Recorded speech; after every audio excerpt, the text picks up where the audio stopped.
Today is March 11th, 1998. The survivor is ריטה, Wייס. Last name at birth, Smilovic. Interviewer, Bonnie Slavin. The city is Miami Beach. The state, Florida. The country, the United States of America. The language is English. This is tape 1. Today is March 11th, 1998. My name is Bonnie Slavin, S-L-A-V-I-N. Today I'm pleased to be conducting an interview with Mrs. ריטה Wייס, Miami Beach, Florida, the United States of America. What is your name? My name is ריטה Wייס. Spell it, please. R-I-T-A-W-E-I-S-S. What was your name at birth? At birth, my name was Regina Smilovic.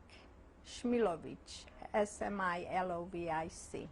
Did you have any other names, nicknames, Hebrew names? Rivka in Hebrew. Where were you born? I was born in Mukachevo, part of Czechoslovakia. That's the Carpathian Mountains, and it's Ukraine now. When were you born?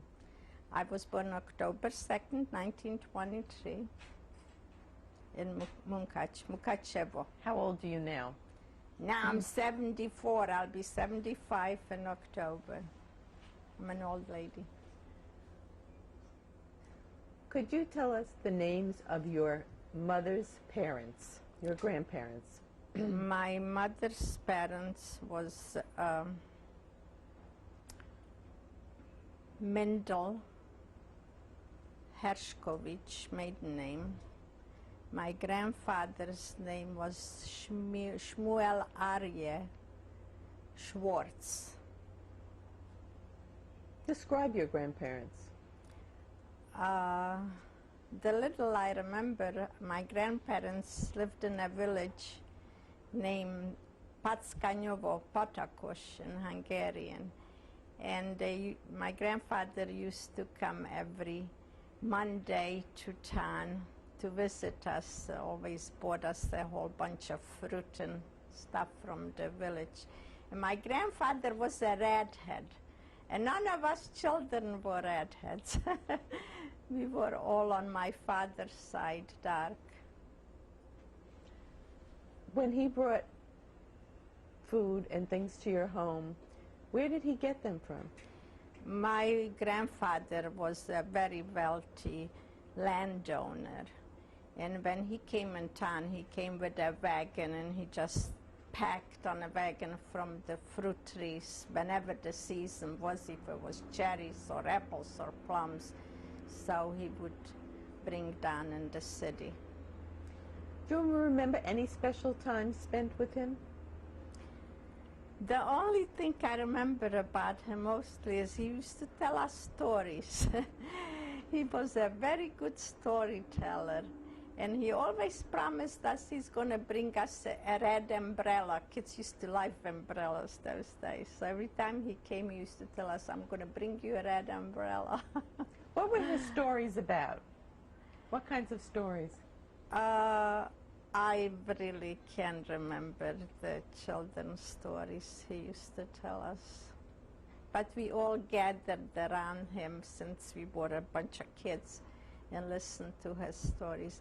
Where on my father's side, my grandfather, my father was an only son. He was more reserved. He wasn't as outspoken as my red-headed grandfather.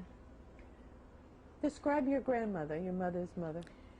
I remember her very little. The only time I remember her when she got really sick and they brought her to our city, and she died there, and I was very young. And she's buried in Mukachevo. What was your mother's name? My mother's name was Hannah. Hannah Schwartz. Hannah in Ivrit. Hannah. Did she have any nicknames or other names? My mother, in business they called her Anushka, you know. But my father called her Hannah. Describe your mother. My mother was a well-traveled woman, She lived in America for a while, and she came home and she married my father. So she always had story to tell about the new world. And she was a businesswoman. My father was a Talmid Chacham. He was a learned man. He went to shul in the morning and a shul at night. And my mother was the businesswoman. And she was busy with the children. Of course, we always had somebody in the house to help with the children. Since we were 11 children, I'm number 7. And one took care of the other. Did you ever spend any special time with your mother? Special time? On Shabbat, we used to crawl in her bed and listen to her stories that she had to tell us about America. What kinds of things did she tell you? Do you remember? She was only 15 years old when she was in America, and she lived with some rich relatives, and she worked in a sweatshop. And the reason she came back home is she was going to marry a cousin. And my grandmother didn't like the idea to be married to a cousin, so they sent her a ticket to come back home. What was your father's name? My father's name was Mordechai Shmuel Shmilovich. In Czech, he was Markus Samuel. And everybody in my family has a Markus except me. I didn't have a boy. Describe your father. My father was a very special man. My mother was the businesswoman, but he was a charitable man. And since we were middle-class family and he had time to do a lot of good deeds, he was head of the Chevras Linetz Atzedek and Chevras Nosses Kala. He married orphans, and since we had a bar, a restaurant, and a grocery store, the weddings were always in our house. And he had a few friends that helped with him, but he was always busy collecting for a poor bride and marry somebody off. And I think his good deeds that he did saved our life.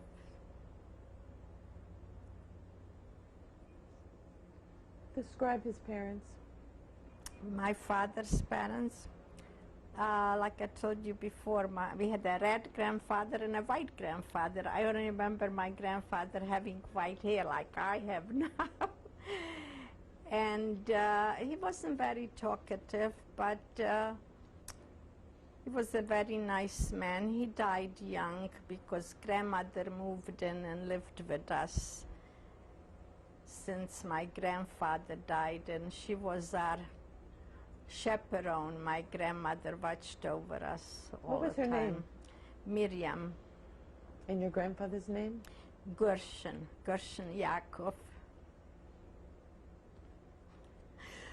Very, very special name because I have a nephew who is named after my grandfather, Gershon Yaakov. And he's a big man. He's Rosh Yeshiva in Staten Island and the yeshiva. Very, very special guy. Who else lived in your house? Well, we had an open house since we lived in a city, and all my mother's sisters and brothers lived in villages. And Monday was the Yarmarok, how you say, the shopping day. So from all the villages they gathered in our house, and I remember every Monday my mother cooked a big pot of porridge, so everybody had what to eat. And we were the city folks. The rest of them lived in the villages, except a few of them lived in different cities. How many brothers and sisters did you have? We were 11 brothers and sisters. My mother had a couple stillborn ones, but all I remember is 11. And even when I was a young child, I already had 2 married sisters that lived in Prague, Czechoslovakia. So I was number 7. Could you name them, please? Yes, my mother gave us all English names. Rosalia, Cecilia, Leopold, Goldie, Eugenia, Hermine, and I'm Regina, and Flora, and Bernard, and Sam, and I had a little sister, Ava, that died and didn't come home. Describe what your home was like with all those children. We all had responsibilities. My mother ruled with an iron hand. Everybody had things to do since she was so busy in a business from morning till night, and each had chores to do. And what were your chores? My chores were washing the dishes. And sometimes I bribed my sister, and she washed the dishes for me. I locked myself in the bathroom. What kind of bribe?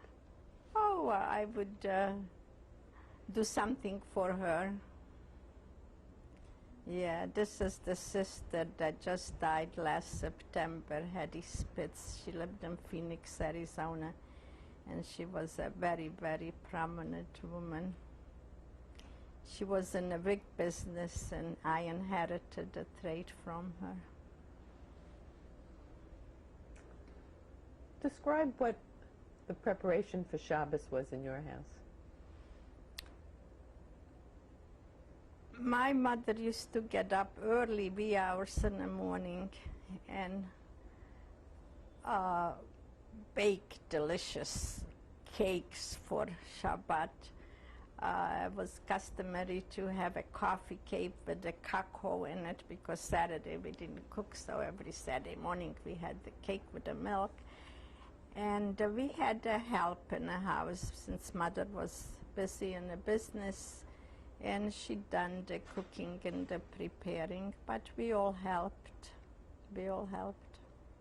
What kinds of foods were prepared? What did you eat for Shabbos? For Shabbat meal, we had the regular fish and the chicken soup with the chicken, and depends what season, you know. Sometimes we had a cherry kugel or an apple kugel or a potato kugel for Friday night. And on Saturday we made a cholent, a big cholent.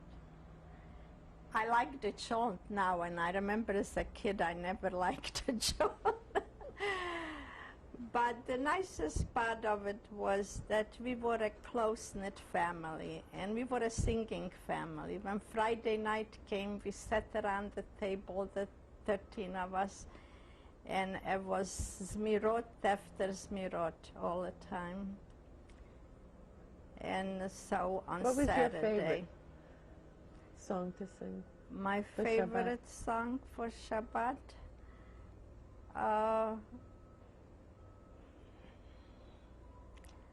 But they were all favorite. Matter of fact, today when I go to Onek Shabbats or in a synagogue and I hear a song that my father used to sing, it clicks right away, because every sect had different tunes, you know.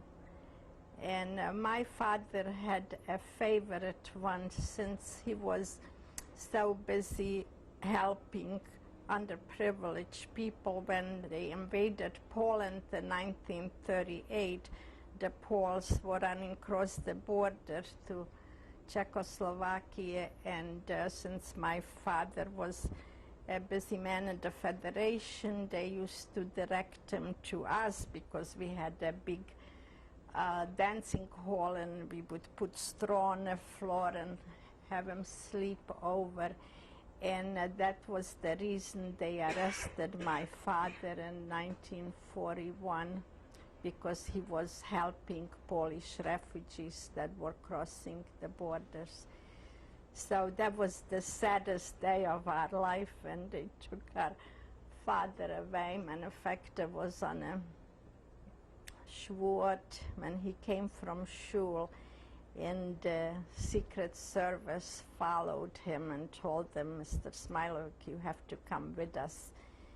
And we were all so flabbergasted, and they put him in a black car, and he was so smart, just knowing that they take him somewhere unknown. He dropped the siddur in the entrance of this police station. Then they took him, and somebody picked it up, and they saw his name in it, and that's how we knew where they took him. And he was arrested for 2-3 years till we got him out. And then he was shipped to Auschwitz with the rest of us when he finally got out. Going back before the war, when you were growing up, what was your favorite Jewish holiday? All our holidays were special. We used to get new clothes for Pesach, new clothes for Shavuot, new clothes for Rosh Hashanah. My mother had always a bundle to give away for those in the country that we didn't use. And when I was a teenager, I belonged to Bnei Akiva. So naturally, that was a good time for me. We used to go after lunch and get together and sing and dance. Of course, we had some Tanakh and other lessons, but that was the nicest memories of my youth was when I belonged to Bnei Akiva when I was 13 years old. Describe what your city was like. You know, our city reminds me a lot of Bnei Brak because I have two sisters living in Bnei Brak. We had 35,000, 40,000 population, but half of them were Jews. Half of them were Jews. And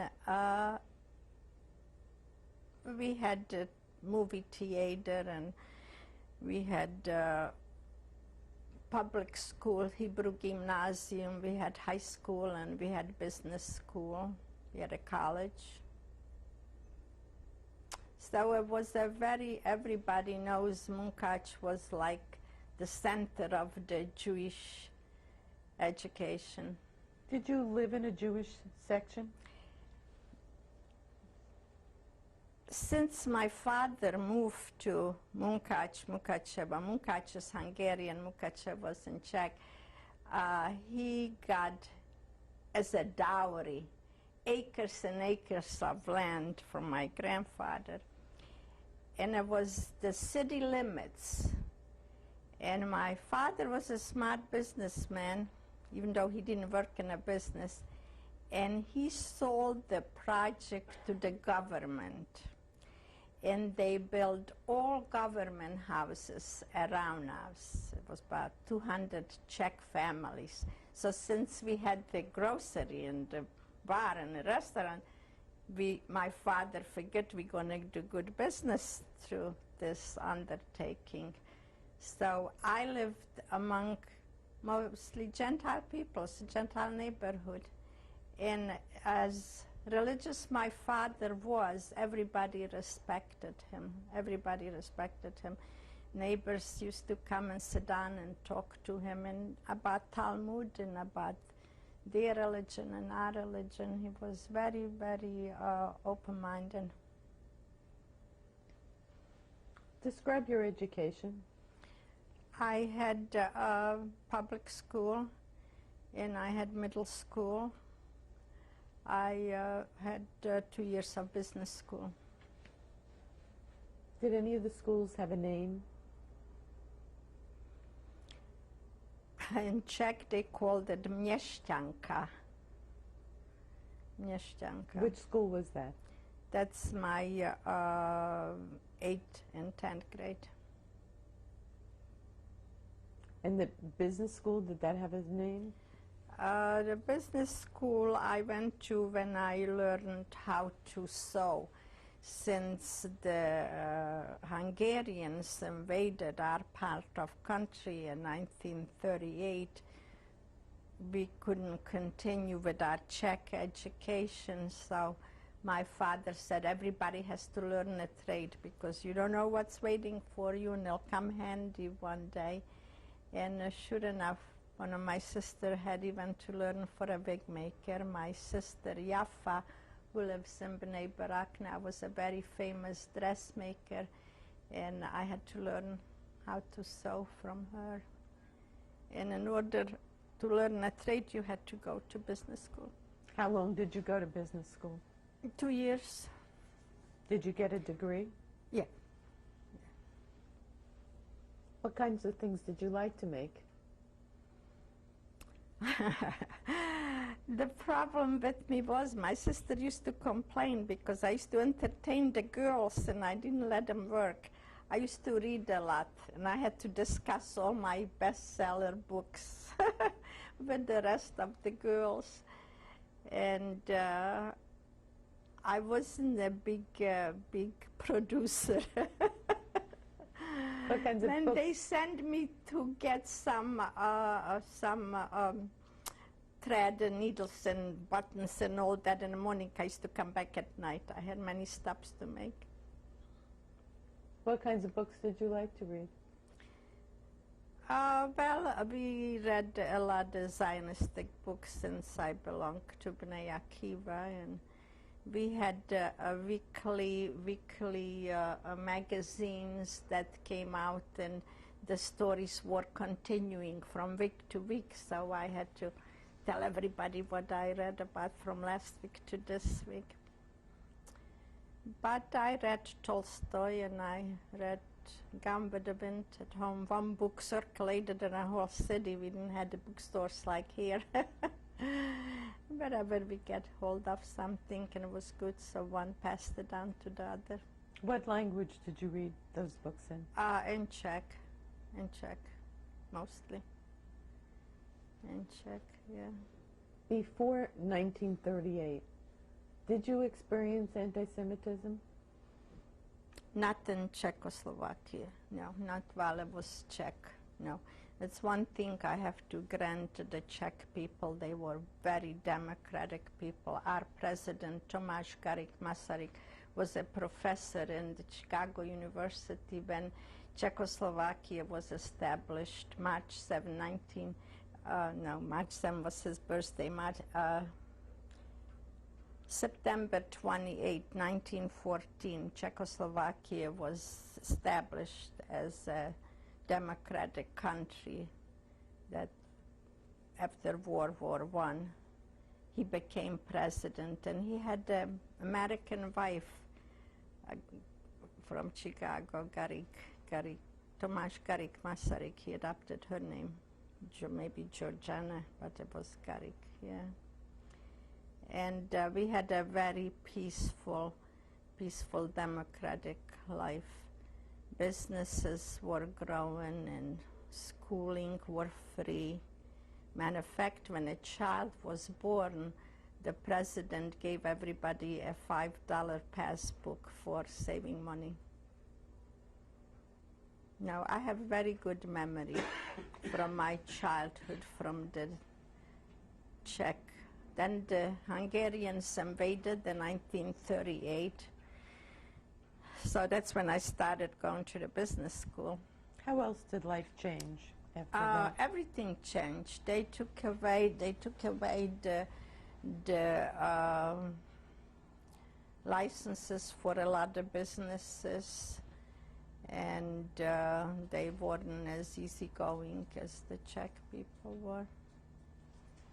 Matter of fact, I had an aunt and uncle that lived in Hungary, in Nyíregyház.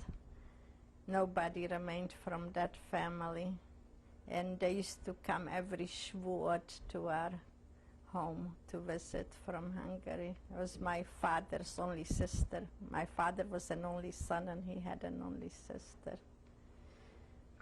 Yeah. When did you first hear about Hitler? Well, I heard about Hitler in 1940, because I had a sister living in Prague, Czechoslovakia.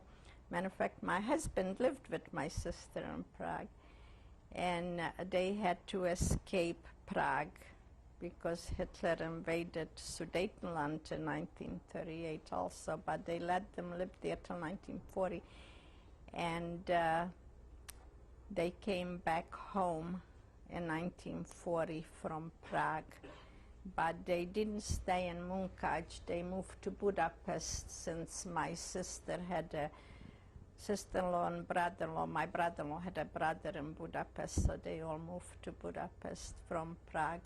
And luckily, she had 3 children, and they all survived. Did you ever hear about the book Mein Kampf? Yes. Yes. Was that before 1938?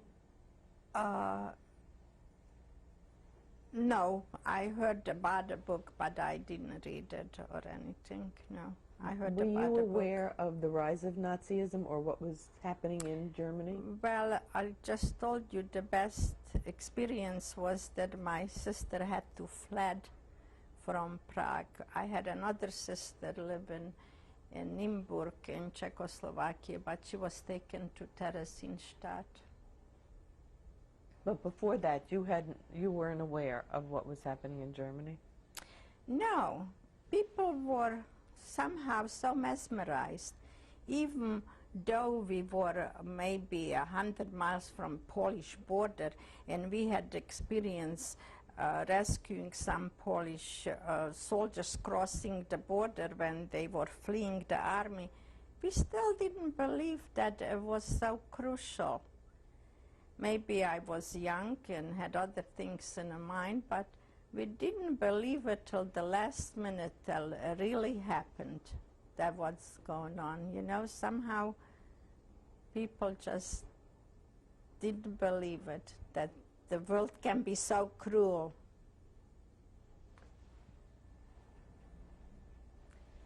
What happened to the family business when the Hungarians came in 1938?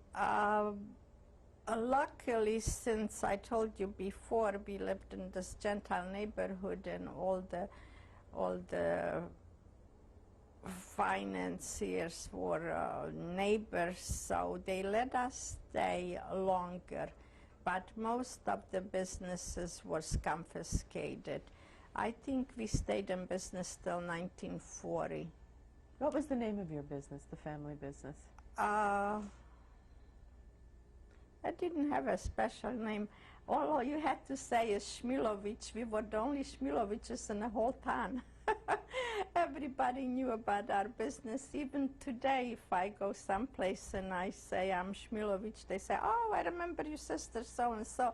When you have 9 other children, somebody went to school with somebody.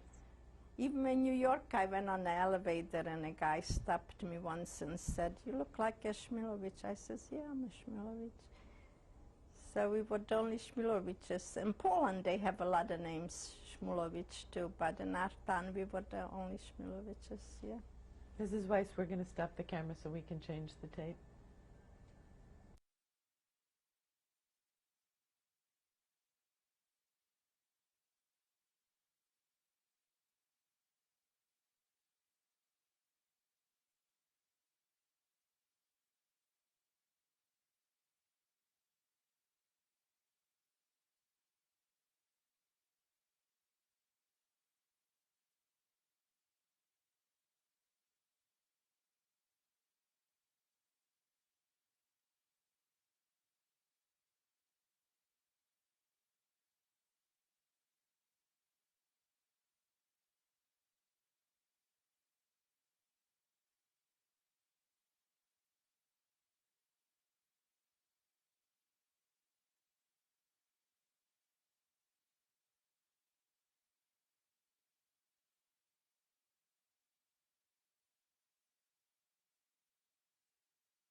Mrs. White, how else did things change after the Hungarians came in? What other things began to happen?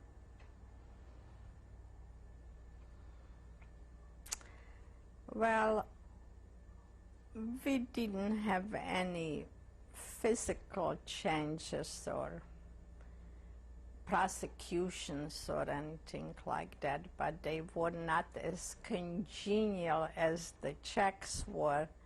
They always emphasized, we liberated you, like anybody needed their liberation, but that's what they emphasized, the Hungarians, that we liberated you. What about language? Well, Hungarian was a language that was spoken in our house since my parents were brought up in Great Austria. So Hungarian was the dominating language. And we always had a Hungarian maid, so we kids spoke Hungarian fluently. Did you ever have to identify yourself as a Jew? Among the Hungarians, no. No. Like I told you before, half of the city was Jewish. It was so common, there was nothing to hide or nothing to talk about. How long did the family continue to live in your home? We lived in the same house that was built in 1920 till sometime 1942, because when the Hungarians took over our bar, restaurant, and business, we moved to the Jewish quarters. It wasn't a ghetto yet, but it was a Jewish section of the town where all my friends lived anyhow. So I was happy about it because I was closer to my friends. And we lived there from 1942 till they took us 1944 to the ghetto. When you were told to move, how did they tell you that? My father was notified ahead of time that we're gonna have to move. And he was very lucky because he sold the house. We just didn't abandon the house. And he bought a house in the Jewish quarters. So we were very lucky that way. What kinds of things did you take with you when you moved? Oh, when we moved, we took all our personal belongings and furniture with us. Like I say, that we were notified that we're going to have to abandon that part of the city. So my father sold the house and we moved to a Jewish section of the city where we had like a big yard, and it was like 3-4 little houses in that yard, you know, so we had different sections. What happened to the family business at that time? The family business was taken away. I mean, they confiscated your license because to have a liquor license, you know, you had to be, well, my father was a World War I veteran. You had to be a veteran to get a liquor license, but they confiscated all that. Yeah. And then when you moved to this Jewish section, what was life like then? You know, when you're a teenager, you don't worry with the material things. You know, now I picture myself when I was a kid, you know, how our teenagers were.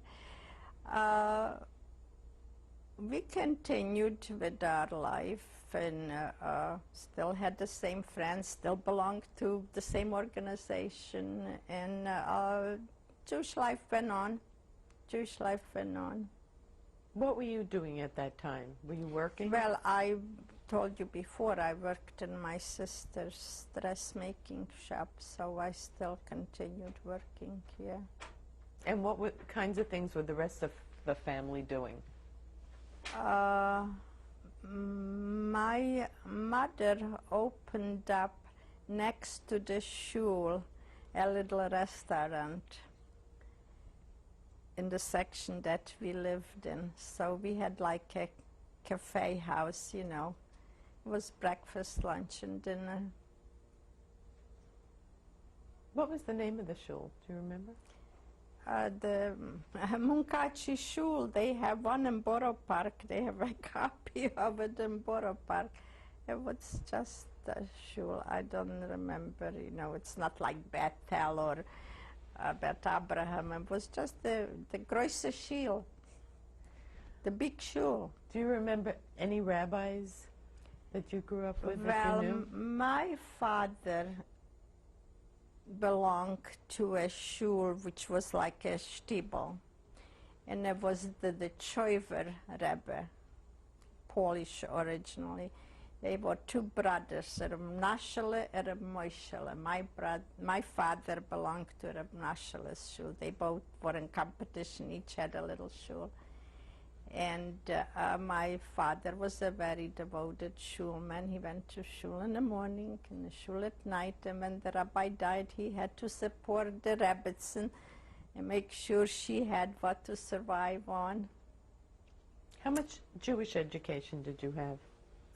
We had a rabbi coming to the house, you know, since we were 6 smaller children in a house. So we had a rabbi coming to the house, and we learned in the house. But I tell you, I learned more when I was in Bnei Akiva, when I started to learn Tanakh in Hebrew. That's where I learned what I learned 13 years, when I was 13 years old. I remember till this today. I went to Ulpanim. Every Jewish community center has an Ulpan. By the time I came home, my husband asked me, what did you learn? I forgot. But what I learned when I was 13, I remember to this day. When I go to Israel, all the words come back to me. So, what happened after 1942? You moved to the Jewish section. Then what happened? That's where all my friends lived, and nothing drastic happened till 1944, till they all rounded us up and took us to a ghetto. The Hungarian police, When you were living in this Jewish section, who governed the Jewish section? The Judenrat, the Jewish Federation,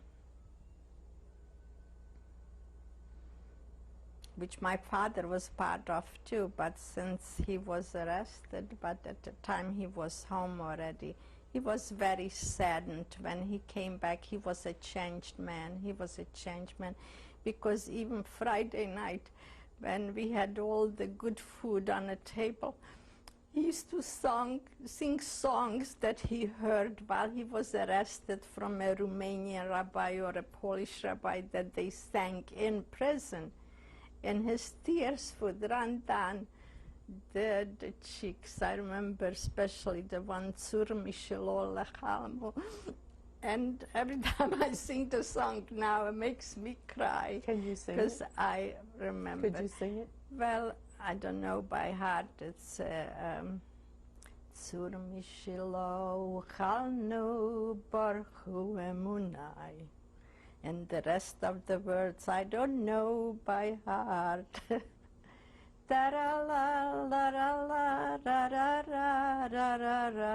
And this was a song that he learned from a Romanian rabbi, and every time he sang that song, he would cry.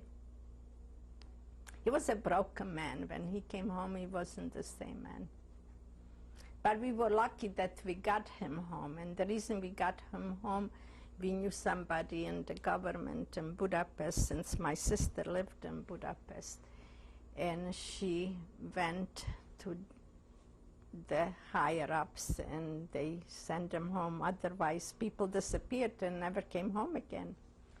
Did you know where they had taken him when he was in jail? When they took him in our city, where he dropped the siddur, was called Konerkoste. It was like a castle.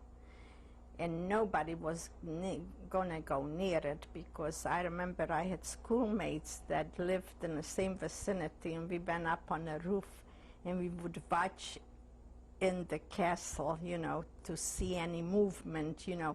We would see them sit in a line on the floor, you know, for hours and hours, but you couldn't recognize everybody because it was from the distance. And he was there a couple months, and from there they took him to Goraň. Goraň was like on the border of Slovakia, and it was not a concentration camp, but also prison. And one day we got permission to go visit him in this prison, and me and my mother hired a taxi, and we went to the prison, and we bought all kind of goodies, you know, and they let my mother sit on a bench and talk to him, and I went to entertain the guards so they would give him more time, you know, to talk. Who supervised the prison? Hungarians. It was Hungarian occupation. What kind of taxi was that? The taxi was from our city. It was a local taxi. I had a cousin that worked for a taxi company, and he arranged it for us. Yeah, it was a sad experience. I mean, already then in 1942 to go visit a prison, you know, was very sad. At that time, were you hearing what was happening with Germany and other countries? Did you know?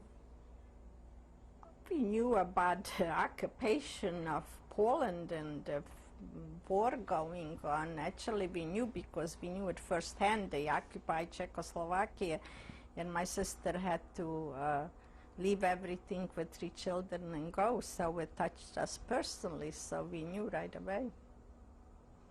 At that time, and we knew from Poland, when the soldiers started crossing the borders and hiding in our place, that war was going on. At that time, had you heard about Auschwitz? No. Had you heard about concentration camps? I didn't hear about Auschwitz, and we didn't hear about concentration camps. We had one aunt and uncle with 3 children that were taken away in 1940 from Tarnovo because he was a Polish citizen, my uncle. So they took him, they weren't citizens of Hungary, they took him to Tarnopol, across the border of Czechoslovakia. Matter of fact, I met people here that were in Tarnopol, and a very, very mysterious thing happened when they were crossing the border from Hungary to Poland. A lady that didn't have no children took one of my cousins from my aunt. My aunt let her go with her. And she was raised in Poland as a Christian. And many, many years later, like 20 years later, this girl was in college, and she met a Jewish boy in college. And this boy had a father, and they were making Aliyah to Israel. And this was already in the 1950s. And she came to Israel with her husband and her father-in-law, and she lived in a village, and she was raised as a Christian, mind you. And she was in this village. It's just funny, I can't think of the name on her, Batsheva. And my sister went to visit a friend in that village. She was there for a Shabbat, and they were talking, and her hostess says to her, you know, it's such a mysterious thing. There is a neighbor here that came from Poland, a father and a son, and a young lady, and she never comes out the house. She hides in the house. She regretted that she came to Israel from Poland, and she wasn't very friendly, and nobody ever talks to her. She locks herself in the house. And mind you, she met this guy in college. They were 2 intelligent people. And the man, her husband, got a job as a school teacher in Israel. And my sister says to her friend, you know, I like to go and try. My sister is a social worker. She's a busybody. She wants to see this woman that don't want to mingle with anybody or talk to anybody. And I want to tell you something. You know, many books were written and many movies were made. When my sister opened up the door and saw this young lady, and she looked exactly like my Aunt Toby, and she was the little girl that was taken away from my aunt. Can you imagine? Can you imagine things happen miraculously like that? So finally they buttered her up and she got more social, and she finally found family that was close to her. But when my sister opened that door and she saw this face, and she saw right away that it was my aunt's little girl that disappeared in Poland. I mean, you must hear thousands and thousands of stories like that. But this hits home. This happened in my family. When your father came home from prison, what kinds of things did he tell you, or had he heard about the future? I told you before, my father, as outgoing as he was, as I told you he belonged to these organizations and all that, he was a very secluded man when he came back. He was under a lot of torture, but he never talked about it, never talked about it. And they took him to Auschwitz. He was in Buchenwald. He was in Buchenwald with my brother that you just met today. And my brother was only 14 years old then. And in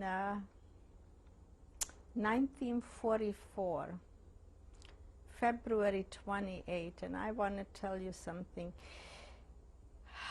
Some people don't believe in God. Some people don't believe in religion. There's such a mental telepathy. I had a dream that they tied my father to a tree and they burned him alive. My brother Leo was in Siberia with the Czech army. He had the same dream the same night. And my little brother that you met today was with my brother in Buchenwald, and that was the day they killed 28,000 prisoners in 1944. 1945, I'm sorry, February 28, 1945. Before liberation, before liberation. When did they take the family? What happened in 1944? How did things change then? 1944, first they started liquidating the small villages around the city, and they took them all to a brick factory. That's where the evacuation started. And when they liquidated the brick factory and took the people to Auschwitz, from there they emptied our city, because I told you we were 15,000 population, and they put us in the brick factory. And we were there about 4 weeks before they took us to Auschwitz. Who was there with you? And my father, my mother, my sisters and brothers, we were all together. At that time, were you told where you were going? They never told us where the transports were going, but a lot of railroad workers that transported these people leaked out some stories to others, and the rumor was going around. But we were so dumb, we didn't know they'd taken us to Auschwitz, where they're going to gas us the same day. We thought, you know, with the Zionistic upbringing I had, they're going to take us to a kibbutz or somewhere where we're going to dig ditches or plant trees or something. We didn't know they're going to take us to Auschwitz. Did they tell you to bring anything with you, to pack anything?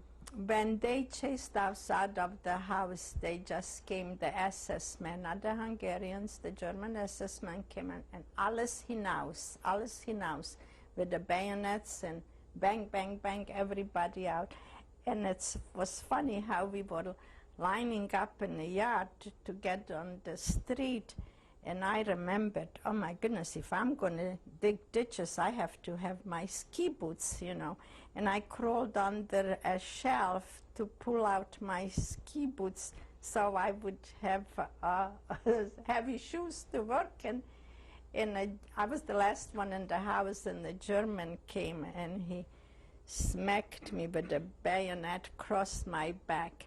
And my mother prepared for all of us a care package with a rucksack on our backs. And I had a big bottle of oil in my bag. And I had a brand new coat on, not brand new, but a coat that was my last new coat. And when I reached in a rucksack to take out the bottle that was dripping from the oil, my hand got cut. And the whole beige coat got all messed up, and everybody thought, you know, the guy hurt me, but it was from the glass, and the coat got all bloody, and I felt sorry for my nice coat that I messed up. Up until that time, did the family, were they able to get food? We always had connections with food, and I want to tell you something. There was a priest that lived on our street when we lived in this Gentile neighborhood I told you. He came across the fence and used to drop us off food. His name was Papachi. It's not funny, I remember the name. Yeah, and we had fruit trees where we had a garden where we bought the house after we moved. Was and the my fence? father liked to work. My father was a country boy at heart. He liked to plant. We had everything. We never had to buy vegetables. We had all kind of vegetables in our garden. When you spoke about the fence, was that the boundary to the Jewish section? It was the boundary to the Jewish section, but we had a river flowing through the back, and that's how he got there, through the river. Yeah, it was a boundary. It was like outskirts of the city. But could you walk in and out of that area? No. We couldn't walk any place. We had to stay in a ghetto. This was the ghetto already. What happened? We were lucky where we bought our house was part of the ghetto. That's how smart my father was. What happened if you did walk outside? I had one brother, Barry, my brother Sam that you met, an older brother, 2 years older than him.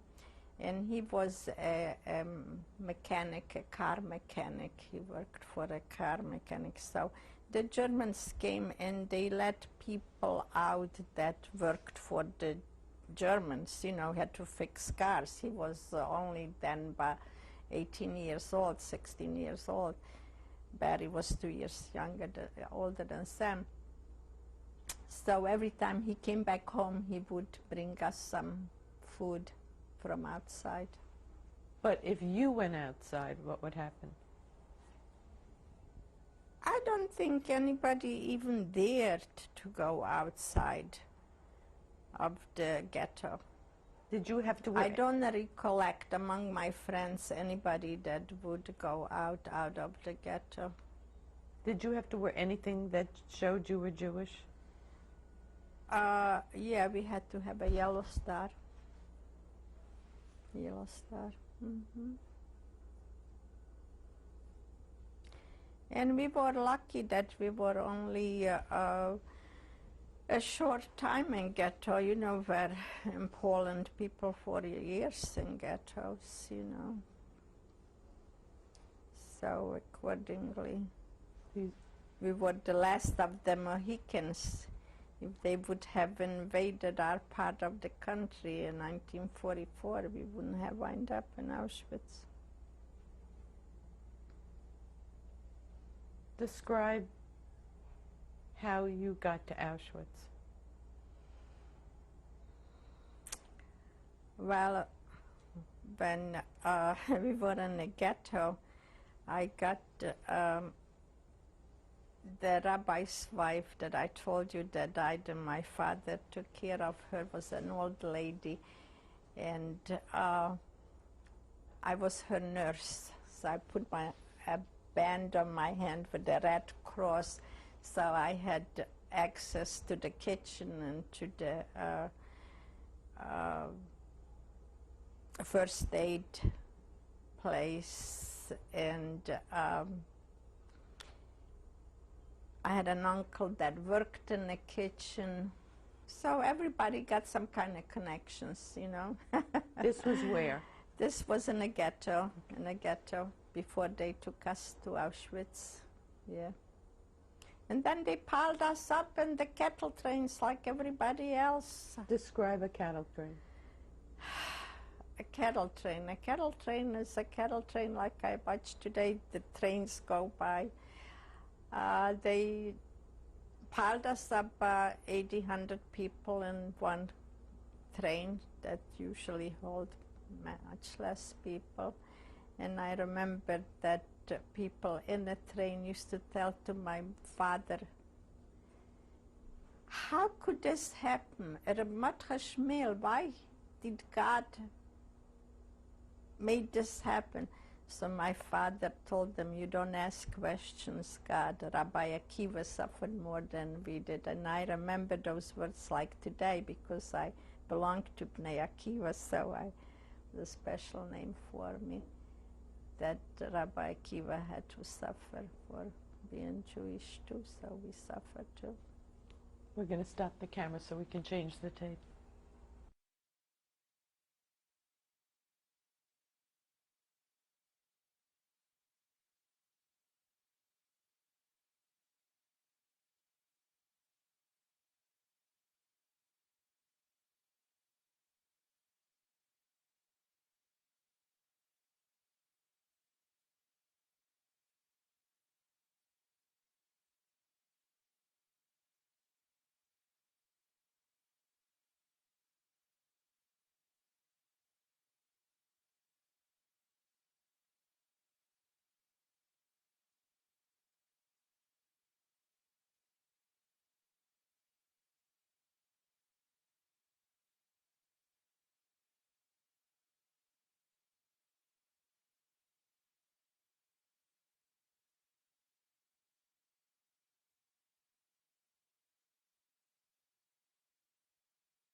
Mrs. Weiss, describe the food situation on the cattle car. Did you have water? I had.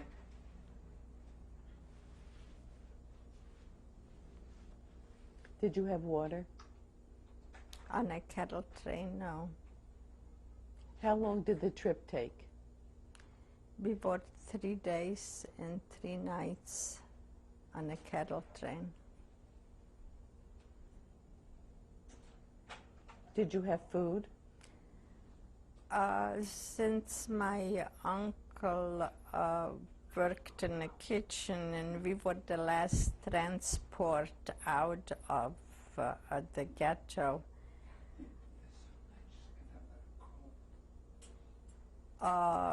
he gave us some leftovers, what was left over in the kitchen. So we had for a day or 2 rationings. We were very skimpy, watchful, but we had the little bread and stuff that he gave us. It wasn't much. When you were on that train, did people know where they were going? No, nobody knew where we were going. We just came to the border from Munkac to Slovakia. We saw Košice, which was a border city, and we knew we were headed somewhere north, but we didn't know where we were going. We didn't know where we were going. Describe what happened when you got to Auschwitz.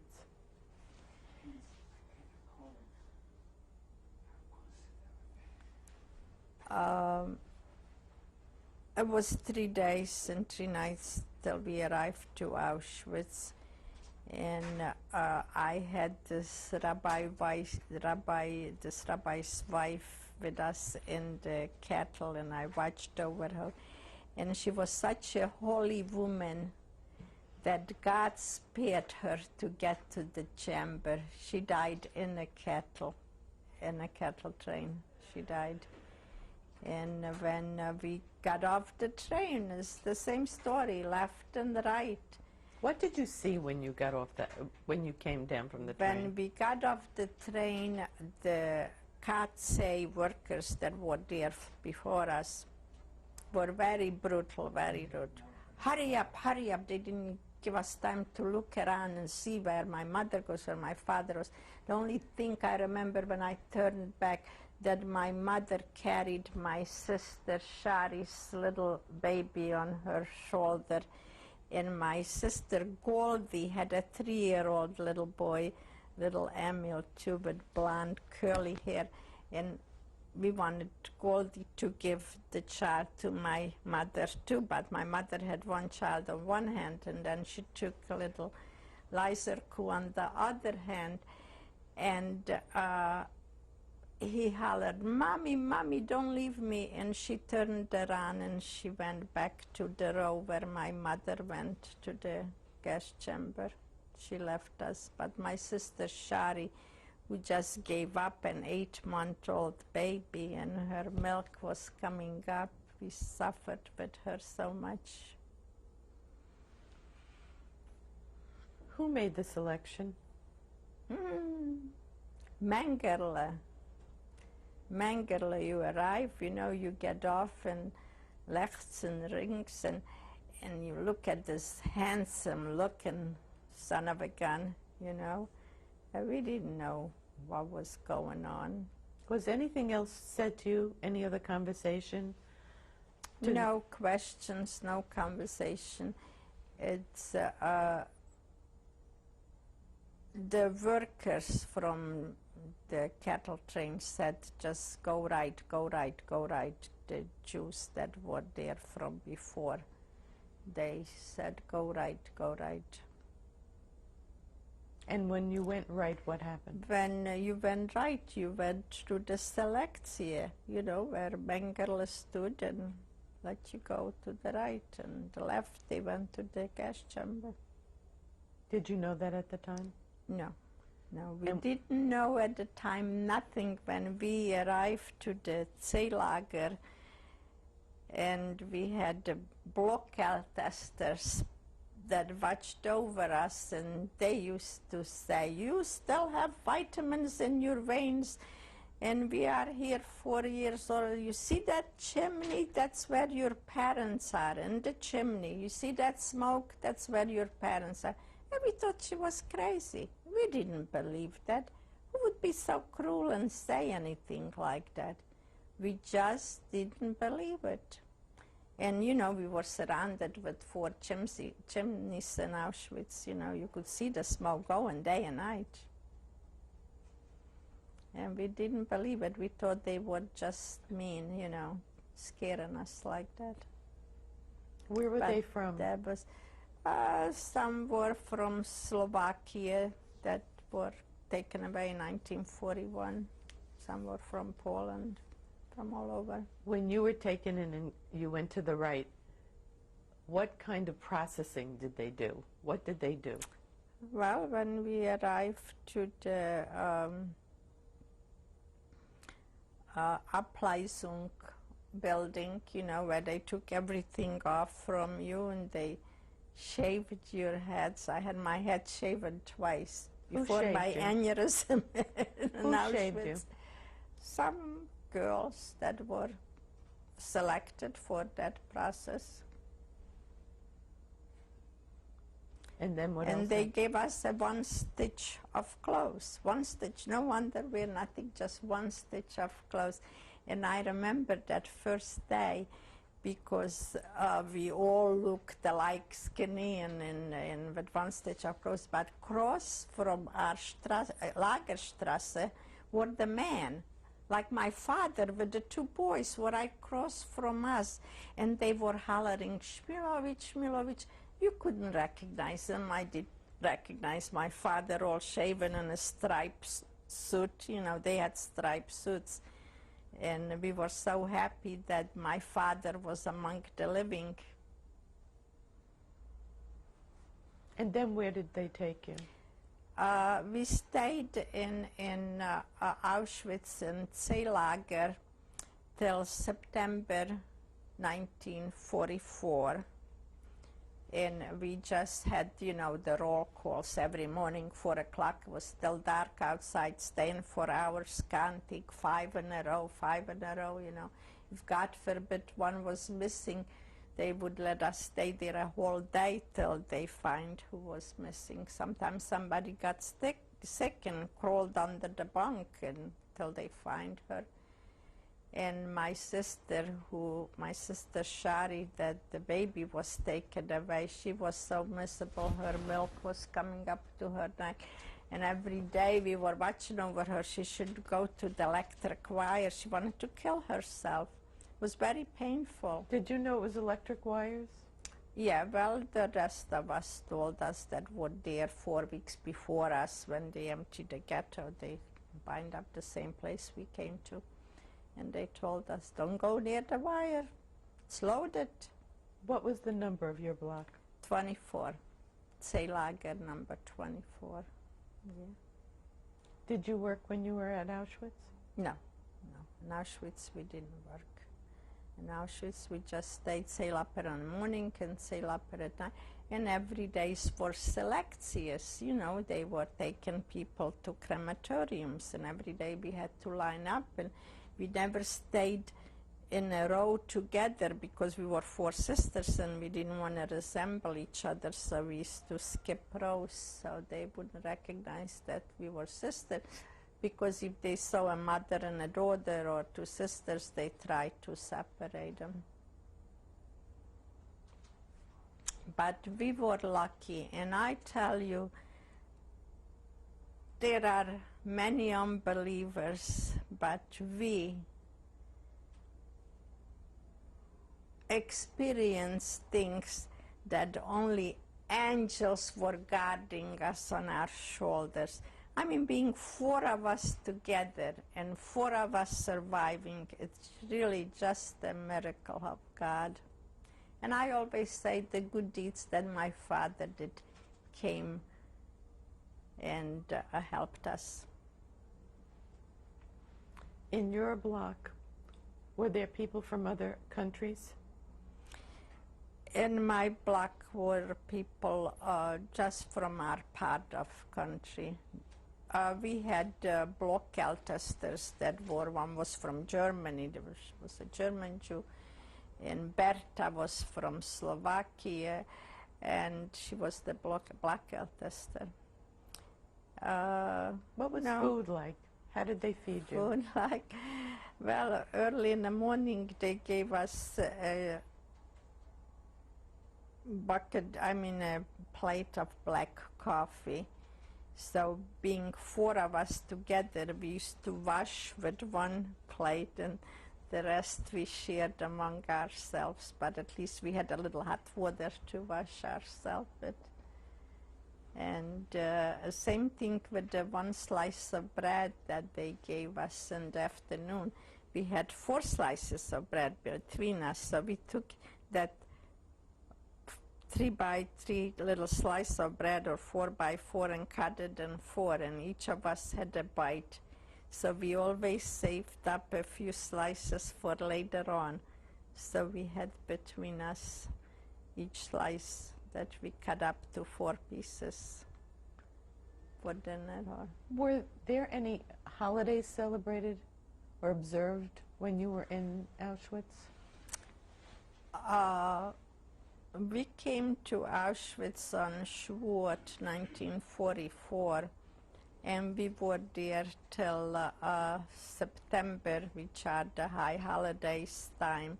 So that was the transaction from selections going to where they took us after Auschwitz.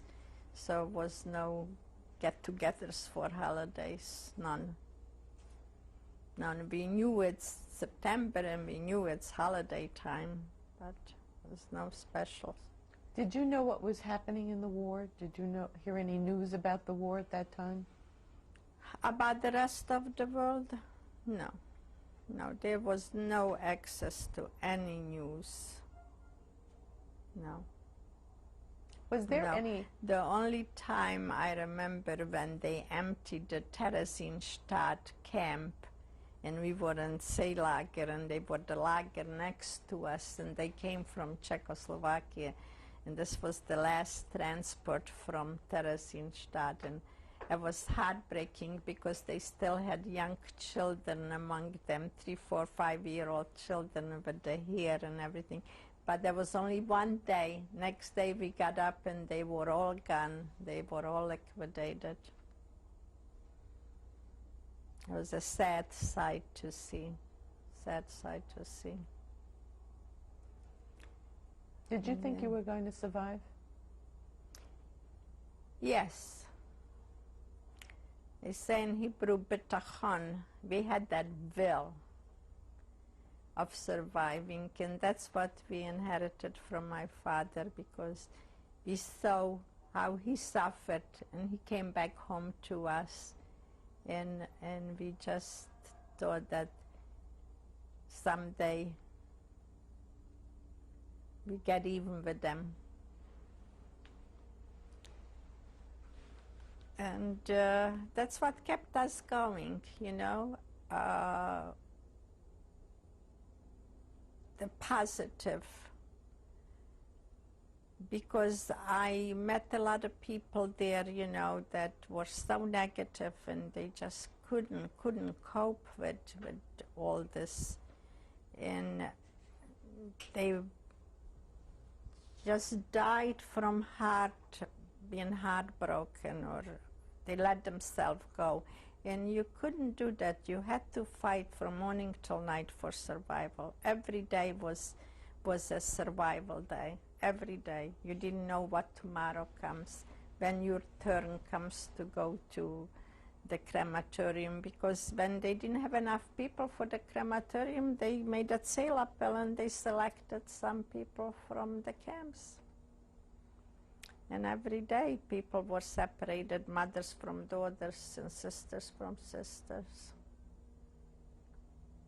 Till one day when they made a big sale appel, when the Russians were coming in, and they, I mean, closer to the Polish borders, and they were making a big sale appel.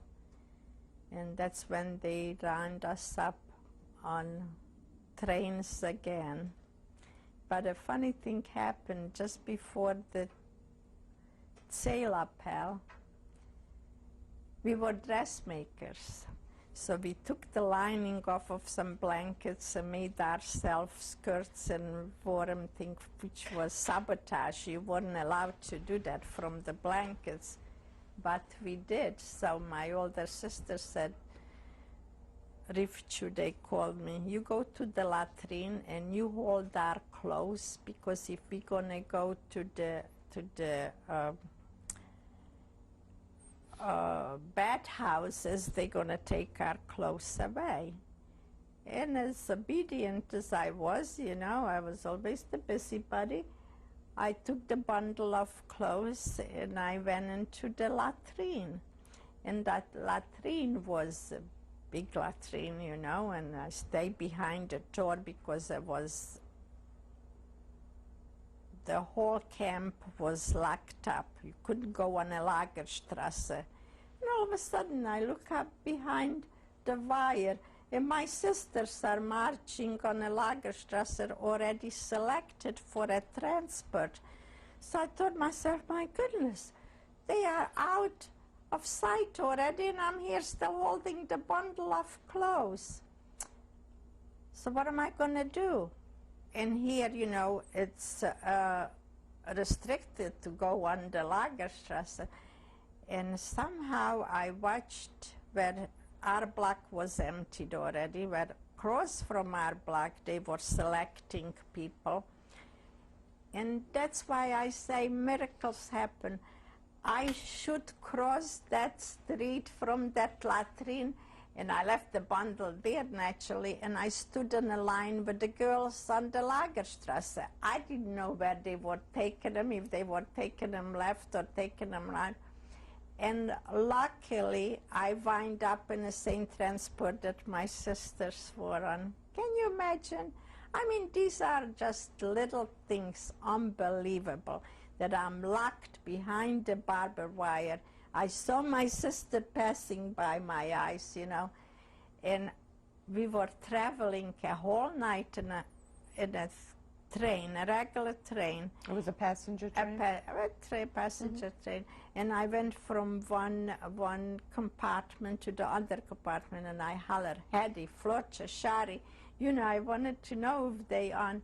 And not till the next morning, when they let us off by 4 o'clock in the morning, it was still dark, and it was cobblestone street, and you hear click, click, click, click, click. And I holler, Shari, Hedy, Henyu, and Flocha, and I find them. And I find them. I didn't know we were on the same transport. Did you know where you were going at that time? No, we didn't know where we were going. They took us, there was a day and a night we traveled from Auschwitz, and we wind up in Grossrosen on the Polish border, close to North Poland. And when you arrived there, what did you see? What did it look like? When we arrived there, first it was a field. There was nothing. There was no buildings. We were in a big field, and they took us to a stable, and it was 2,000 of us, 2,000 girls. And I want to tell you, from the 2,000 girls, I don't think there's 20 girls left alive. And we were in a stable, and we were digging ditches, Schützengraben.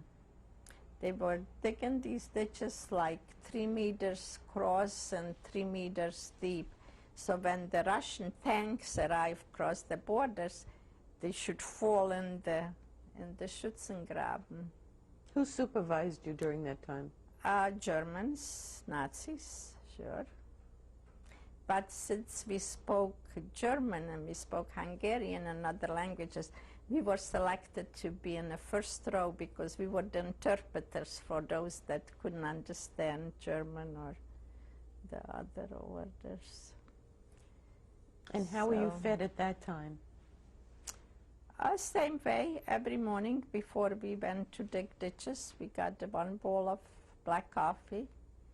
And coming back home, we had some soup made out of grass and maybe potato peels or something, but whatever it was, it tasted good because we were hungry.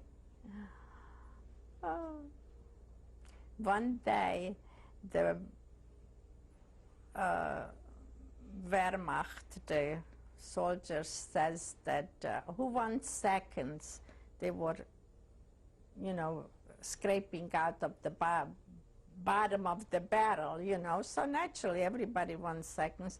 So those who went for seconds had to stay on the other side. And just because we got another cup of soup, I had to go bury some dead people, and I never forget in my life. I never saw a dead person in my life. And you know, dead bodies are so heavy, and I was so thin myself. And they put them on a wagon, and we went to a field, and we buried them on a field. Where were they from, the bodies? The bodies from among our girls, you know, every morning when it was to get out, you know, 6 o'clock in the morning, 4 o'clock in the morning, it was a haystack with people, and one trembled over the other. You find 3, 4 dead bodies every morning you walked on. What did they die of? Malnutrition, typhus. And just because we kept ourselves emotionally busy, you know, like even digging ditches, we were talking what we were going to cook for dinner. You must have heard these stories before. And we were giving each other recipes, how to cook it and what to make. And that kept us emotionally alive. That kept us going. And we used to say, oh, tonight we're going to have goulash for dinner, you know. And you had to make yourself mentally aware. And those that I remember from my hometown, very nice two sisters, and they always begged us to give them something because, like I told you, between the four of us, we always had something saved up. And my heart went out for them, such a good-looking, nice girls from home. And they were just like a bag of potatoes laying there. They were lifeless. They couldn't even stay on their own feet. And that's why I say the spirituality is part of your survival. You had to keep yourself busy mentally. How much time did you spend burying dead people? We were in Oberschlesien, we were from September till January, till the Russians started to invade the Polish borders. And did you do other work than bury dead people during that time?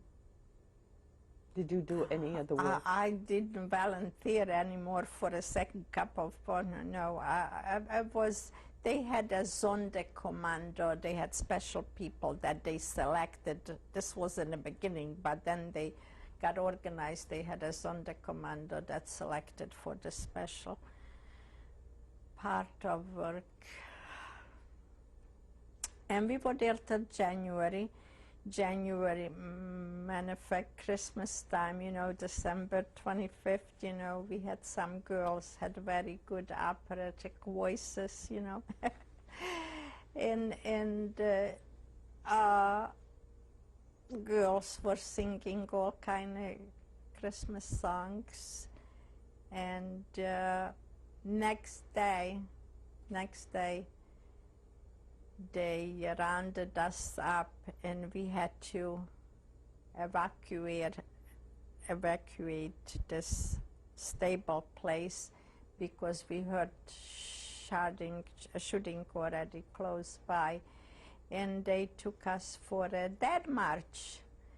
And that's when we started on North Poland, and we marched all the way down to Dresden.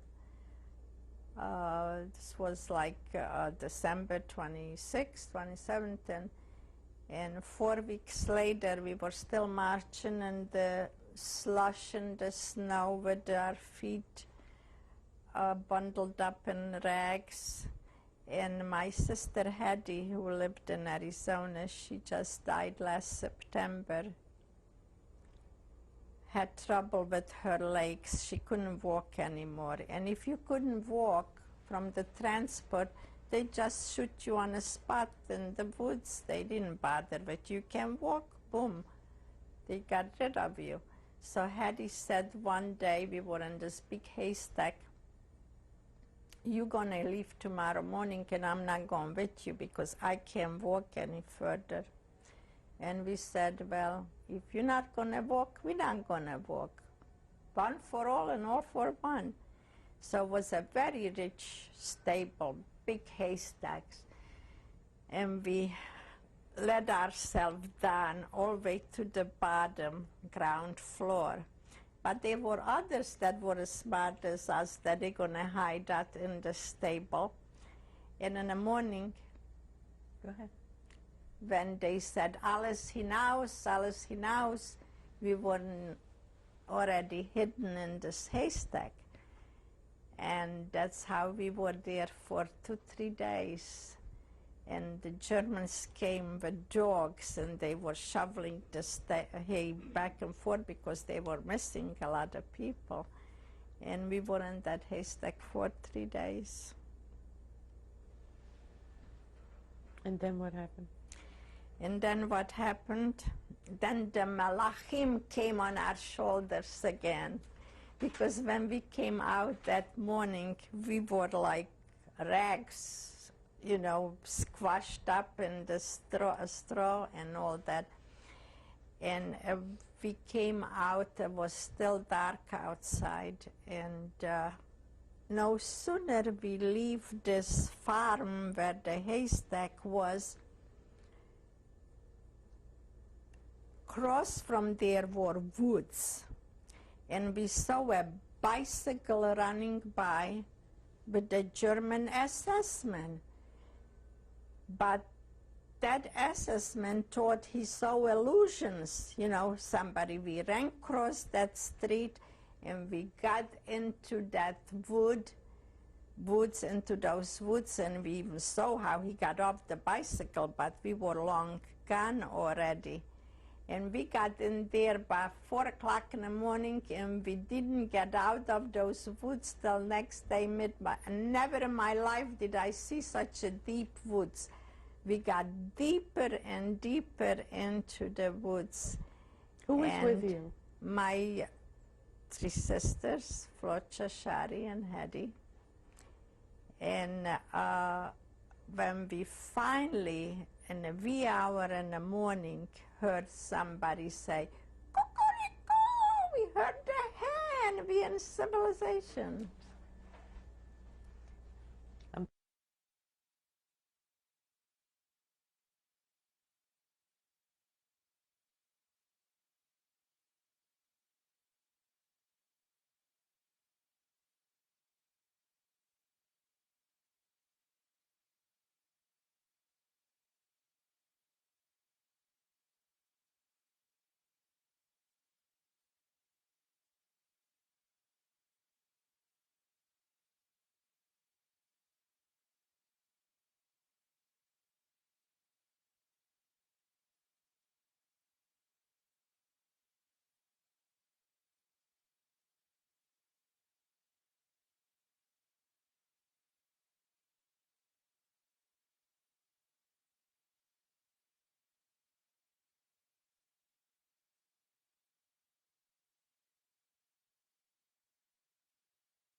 You were talking about being in the woods.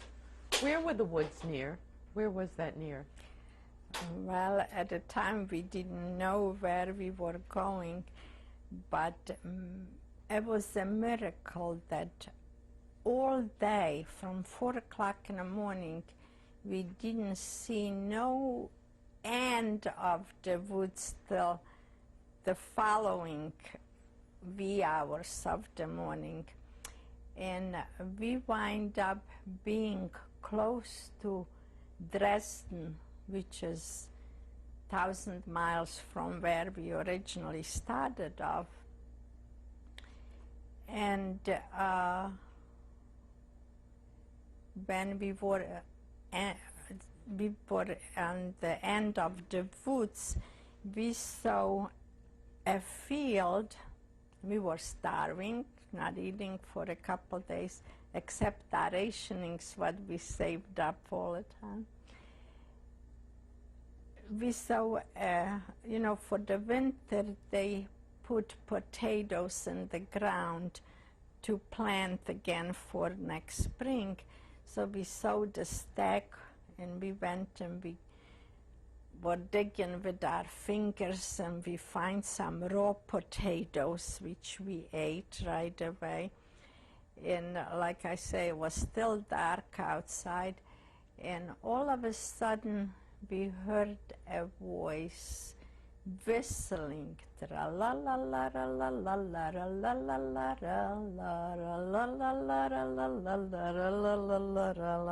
and this is a Ukrainian song. But coming from the Carpathian Mountains, we had other Ukrainians there too. And we knew it was not a German song, so we started hollering, "Stój, stój," which means stop, stop, you know.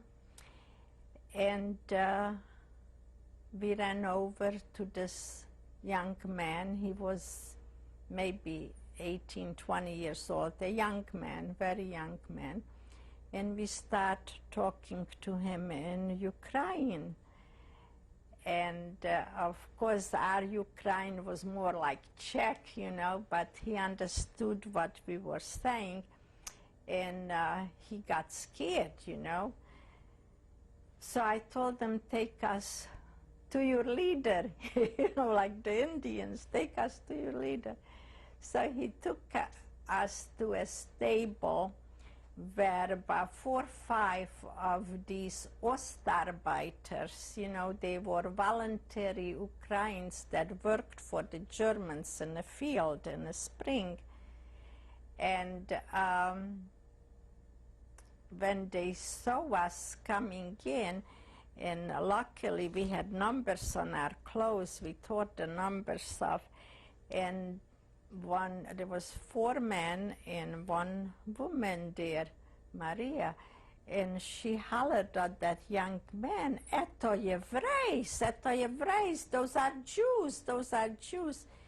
And we start telling you, yes, Yevrei, no more Jews. All the Jews are kaput. And we told them that we were Ostarbeiters, because while we were evacuating, we saw the Germans evacuating too. They went from north back to motherland, and on the wagons they were having some of their Ostarbeiters going with them, you know, but we saw this while we were under German restriction. So we told them we are Ostarbeiters. We worked for a family who evacuated from the north, and we were walking 4 days already without food, and that's why we were looking terrible. So, miracles of miracles. My story is the 5 golden rubles. My sister was digging ditches, and in one of her felt shoes fell out a gold ruble. And she tore the shoe apart, and there were 5 gold rubles. A ruble is the size of a penny, but nice and shiny. And when my sister took out these 5 rubles and gave her, the man didn't say nothing, but that one Ukrainian, she was scared, and she gave her these 5 rubles. And they went on a corner, and they had a conference, and Tunkel Munkel, they decided they're going to keep us. So they gave us a bucket of hot potatoes that they fed the cows with, you know. They were also Ostarbeiters on this farm. And she says that we started eating like we were so hungry, you know. And then she let us rest there, and she went into somewhere, and she bought us clean clothes. We got clean underwear, clean clothes. We started to look a little bit human again. And she said, "I can hide you here, but you have to go to the Bürgermeister." The Bürgermeister is like the mayor of the city. So we couldn't go all 4 of us at once, because it was very suspicious, you know. Our hair started to grow already, was a little longer than when they shaved us in Auschwitz. So I decided I'm going to the Bürgermeister, to the head of this little village. And I walked in, and this young man who was whistling that tune took me there. And I walked in the room, and I see this man. He's about 5 feet wide, you know, little chubby guy. So reminded me of, we had a Shabbos guy at home, a guy that made our stove on Shabbos to burn, and his name was Bubrak. So when he asked me what's my name, I told them Bubrak, because this Bürgermeister looked so much like him. So I told them what's happened. I told them we were working for some farmers up north, and we are 4 weeks already on a road, because the Germans themselves were evacuating from the North Front, you know. And I need a job. and I didn't have no working papers. I says, well, all our belongings got lost. They took off without us and they left us in the woods. So everything was settled. He said, fine, I can stay with him, you know. But I says, I have 3 more friends with me. I didn't tell him my sisters, you know. And he had a conference with his wife, and he came back, and he said, okay, I'll send one here and one there. He had brothers and brother-in-laws that also had farms, and they all gave us jobs with them. So that first night when I laid in a bed, I was away from home almost a year. I never saw white sheets and pillowcases. And I laid in a bed and I said my Shema. I was so touched that there are still normal people around that, you know, that saved you, that give you a second chance. And next morning I got up and the woman, the Frau Bürgermeister, asked me what I would like for breakfast, and she makes me eggs and bread and all that stuff, and I started eating the butter. And since my body was so skinny and didn't have any nutrition for all this time, I got sick from eating so much. And the Bürgermeister got sick, you know. I come to work there and I'm sick, I can't work. So he says to his wife, we have to put her in a wagon and we have to take her in town. We cannot jeopardize ourselves, you know, with a sick person in the house. I can die there or something and they'll be responsible. So they put me on a wagon. So my lasted that day I was there and took me, I would say, about 20, 30 miles to a village, to a bigger town. And there was an Ausländische hospital. And when they put me there, I saw people from Czechoslovakia, from Italy, from different Greek countries, but it was like from a hospital, a section like just for foreigners, you know. And when my other sisters didn't know what happened to me because, you know, this was just a day or two later. And when I was in this hospital, the nurse, Elizabeth was her name, she was from Dresden, not far from where we wind up on. And she kind of took care of me. She shredded apples and carrots for me because she saw I couldn't eat because I had typhus fever. I was burning up, and she really saved my life. She always used to talk to me, oh, I had a Jewish friend and I have a sewing machine. When she comes home, I'll give it back to her, you know. But she always had a feeling that I wasn't like the rest of them that were in the same Abteilung, in the same quarters as the others. What other name did you have? Did you have change your first name as well as your last? Well, naturally, I became Susanna Bubrak. Susanna Bubrak, I was. And my sisters went to visit this Bürgermeister one day and wanted to visit me. And they find out that I was in this hospital in Mittweida. And Sundays they were off from the farm work, and my sister Hattie, that just died last September, came to visit me to the hospital where I was there. And when they saw my sister Hattie, and they saw me, how dark I am and how dark she is, they start to whisper among themselves, you know, that it was very suspicious that we were not Ostarbeiters. So this Elizabeth, this nurse, I told her I know how to sew.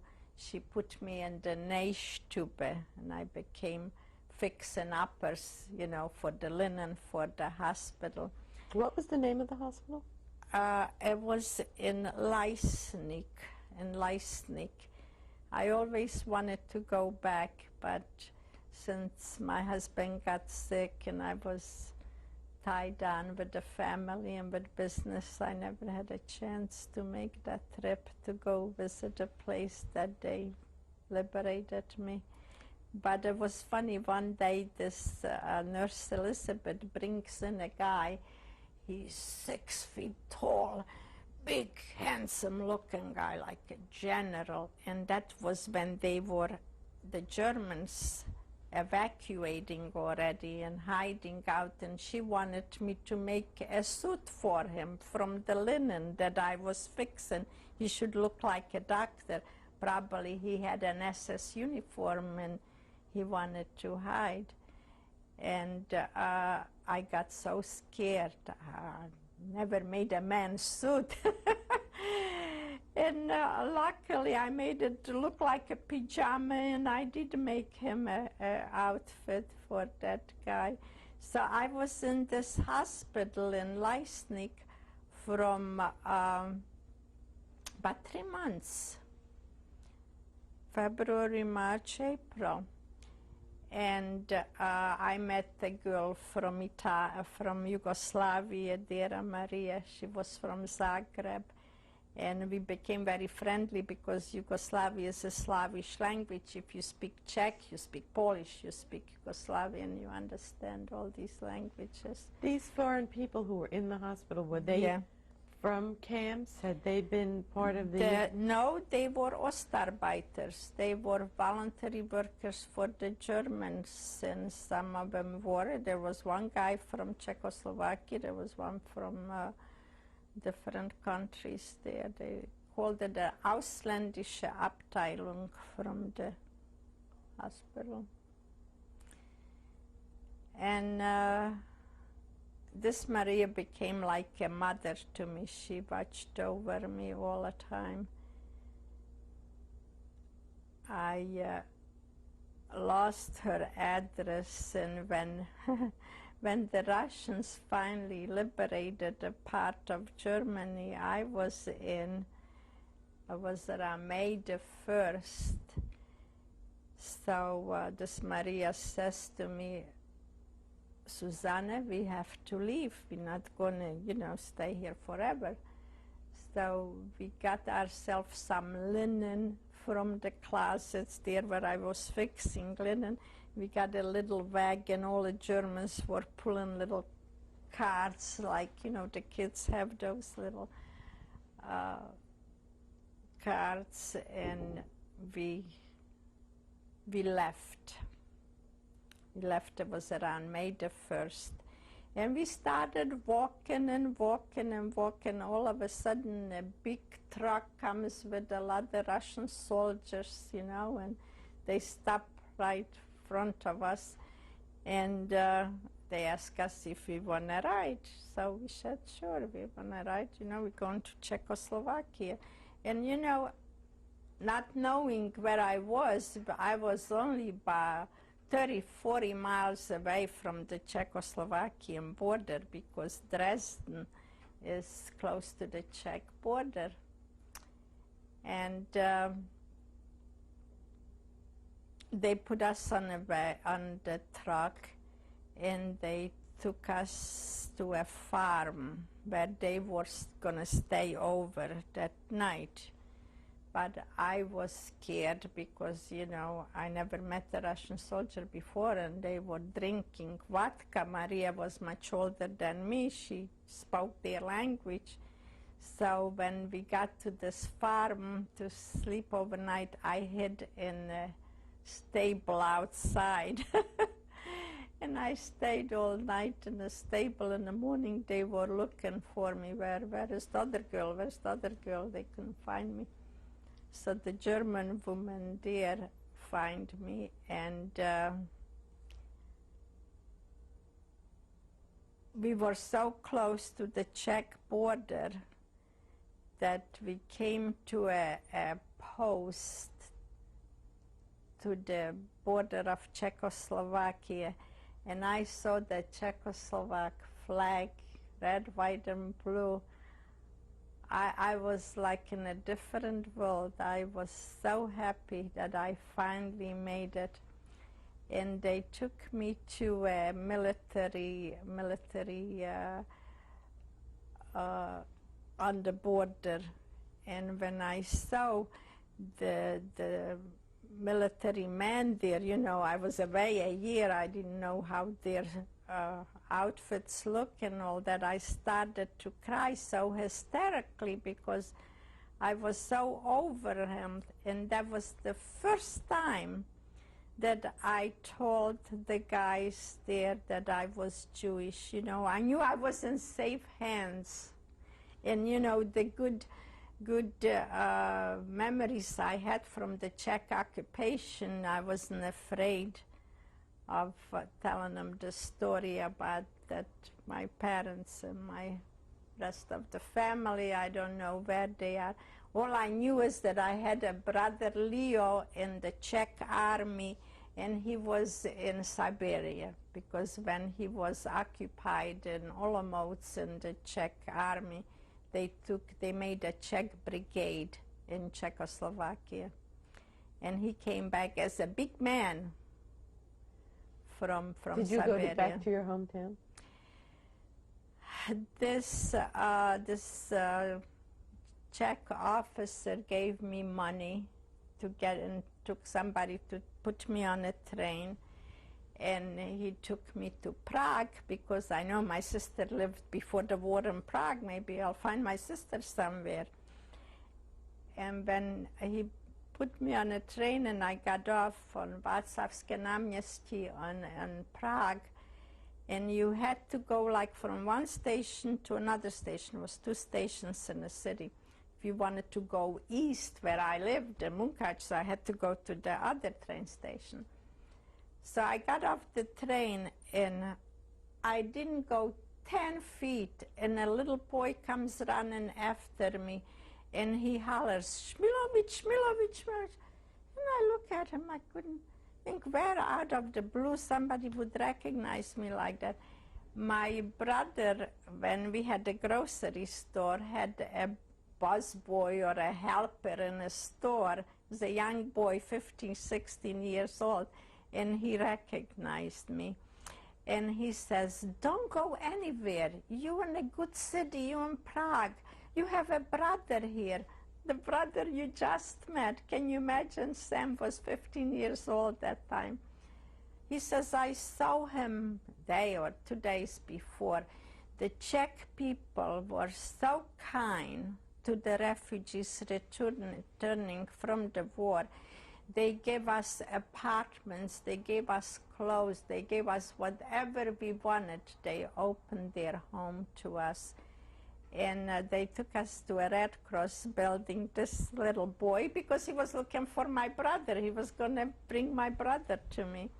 So when I came to this Red Cross home, I met so many people from my hometown, and they say, "Oh, don't be crazy. You don't have to go nothing. You can live here. It's nice here." And one day I look out the window from this Red Cross home, and I see my young brother Sam with my sister looking for me. And that's how we got together. And then I still didn't know what happened to my other 3 sisters.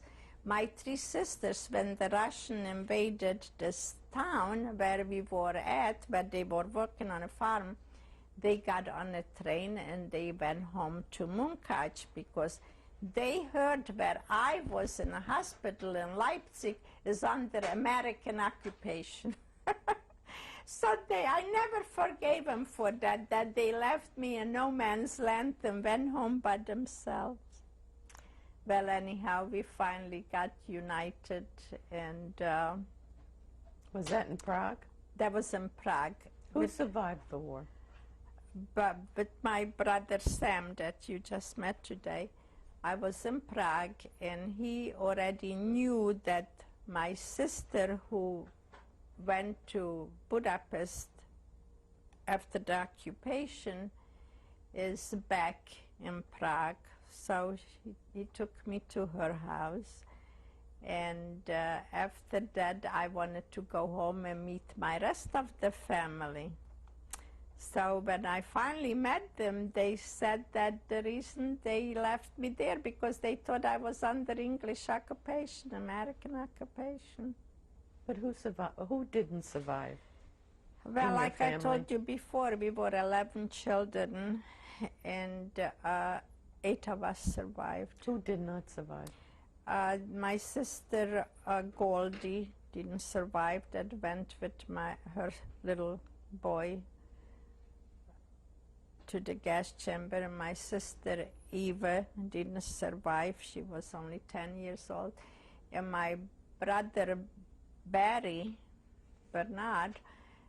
there was a Mauthausen, and everybody said he's going to survive because they saw him here, but he never came home. Until this day, we don't know what happened to Bernard. Many people, I know my brother inquired in the Red Cross, and they said they emptied the hospital because he also was in typhus fever and Mauthausen, and he never came home.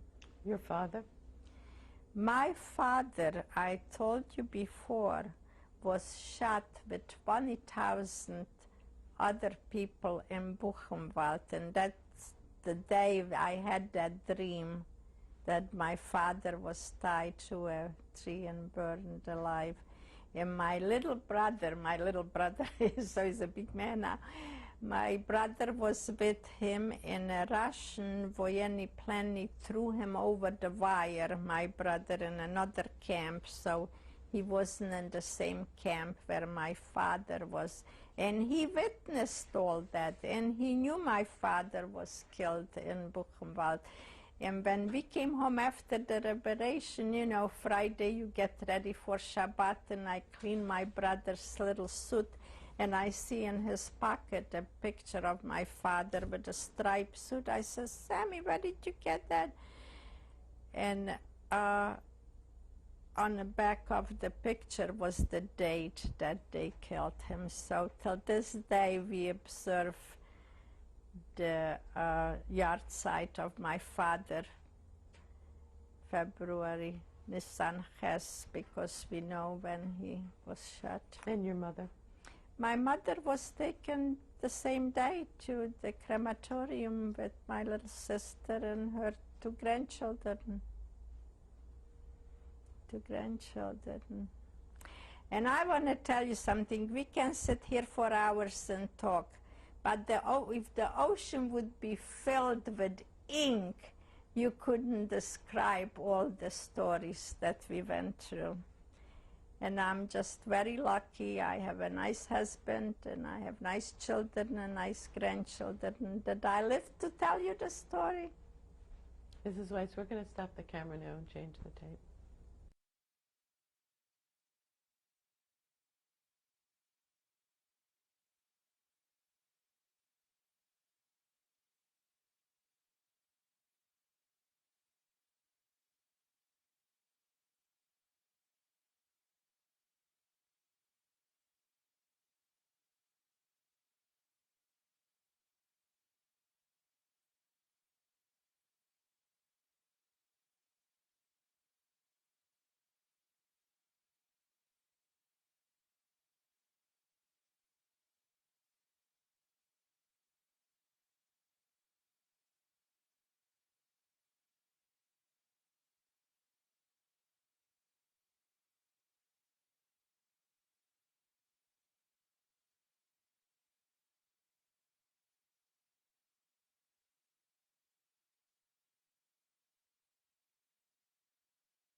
How long time did you spend in Prague? I spent a couple weeks in Prague, and then I went back to Mukachevo, and it wasn't like it used to be. My sisters were there, and I remember when I went to my old home where we originally lived, all I find was a button in the sand from my mother's blouse. I remember I used to go buy the buttons that I remember I bought the buttons once upon a time for my mother's blouse. That's all I find there.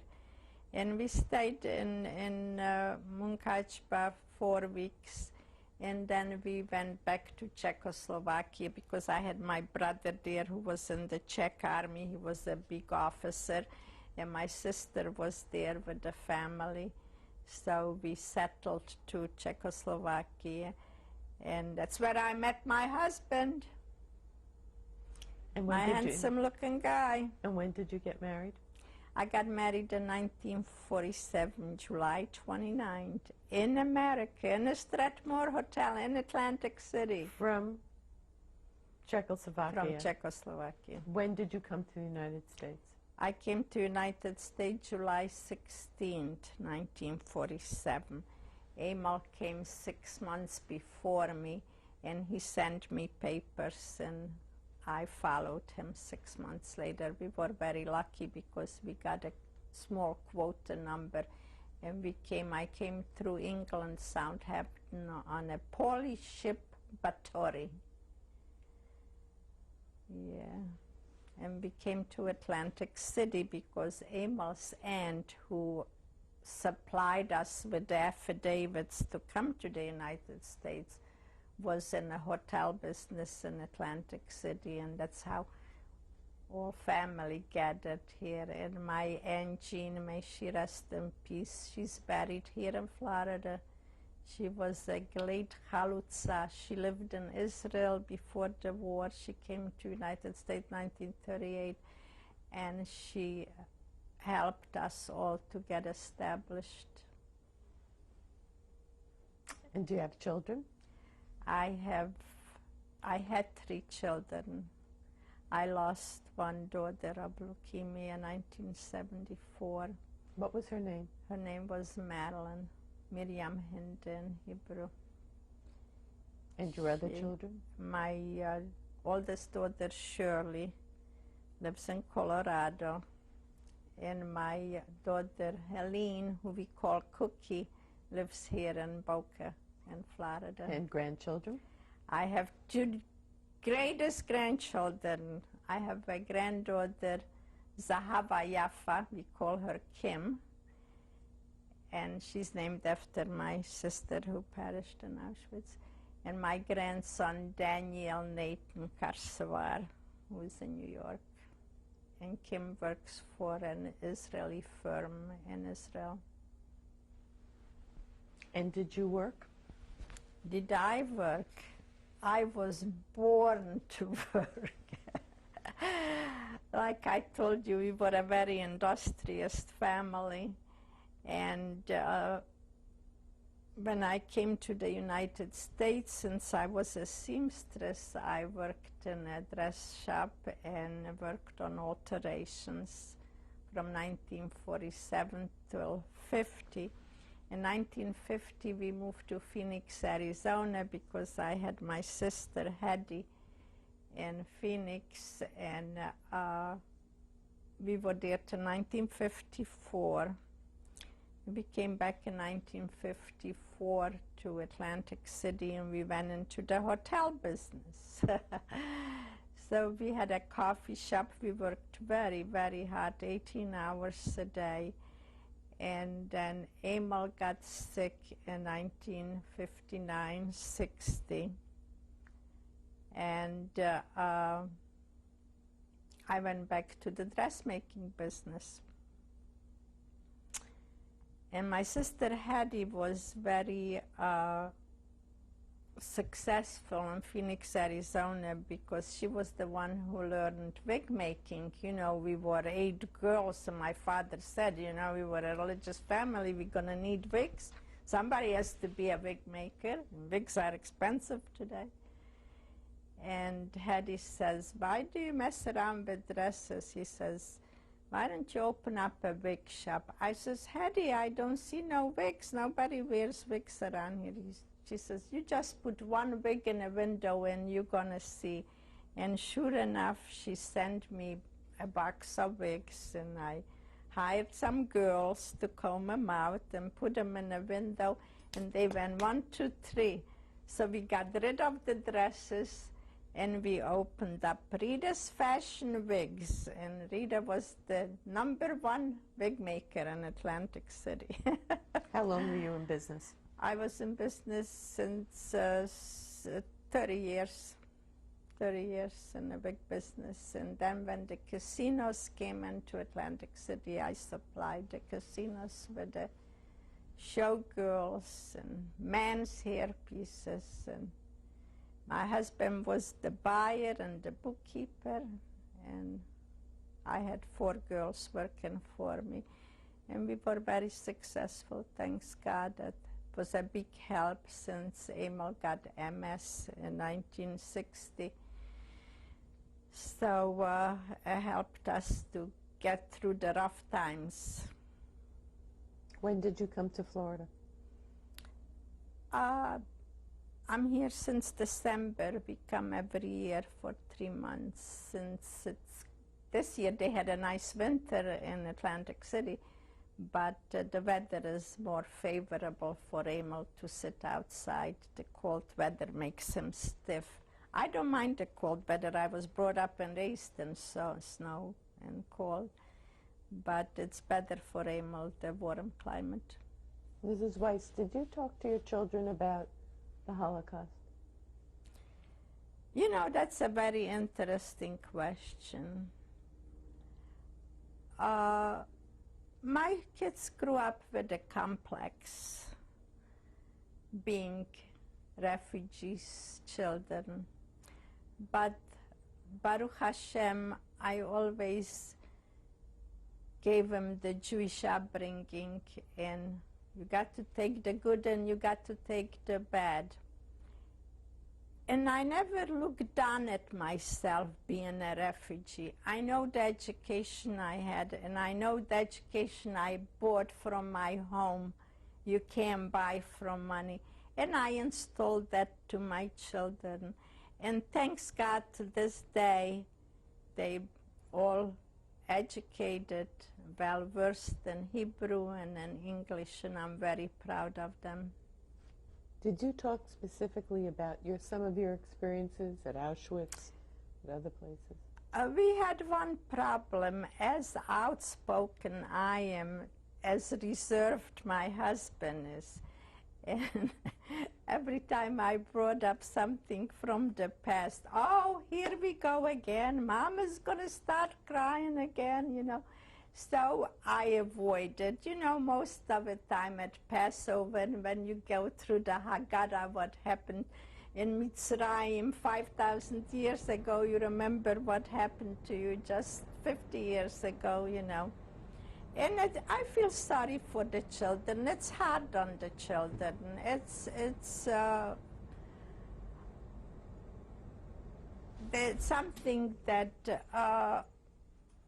they grow up with, not a complex so much, but they feel for us, and they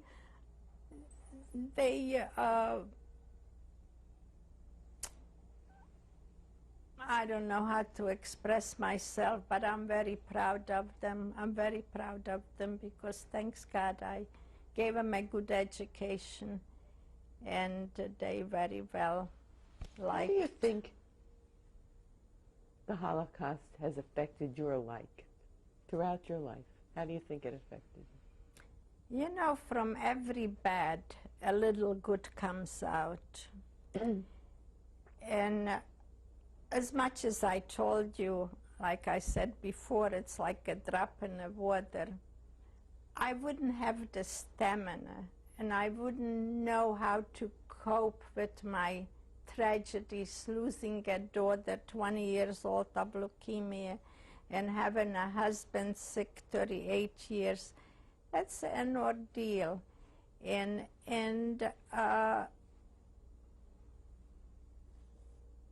we learned how to endure. And Hashem is my leader, what can I tell you? And I believe. It's sad so many people went through same thing I went through, and they don't believe. They believe a little less maybe, but I told you instances that positively were guided by Hashem. The hideouts and survival, because as many stories you've been listening to, very few, 4 of us that I survived Auschwitz together, very few, because if Mengele saw a mother, a daughter, or 2 sisters, 2 brothers, he separated them as soon as he found out there was relation. So we were very fortunate that Baruch Hashem, the 4 of us were together. My brother in Siberia survived, my younger brother in Buchenwald survived, and my sister Rose with the 3 children, Gershon and Danny and Rita, and she had another one here in America, Marcus, who's a big lawyer in Boston. It's just a miracle that 8 of us survived. Would you like to add anything else to your testimony?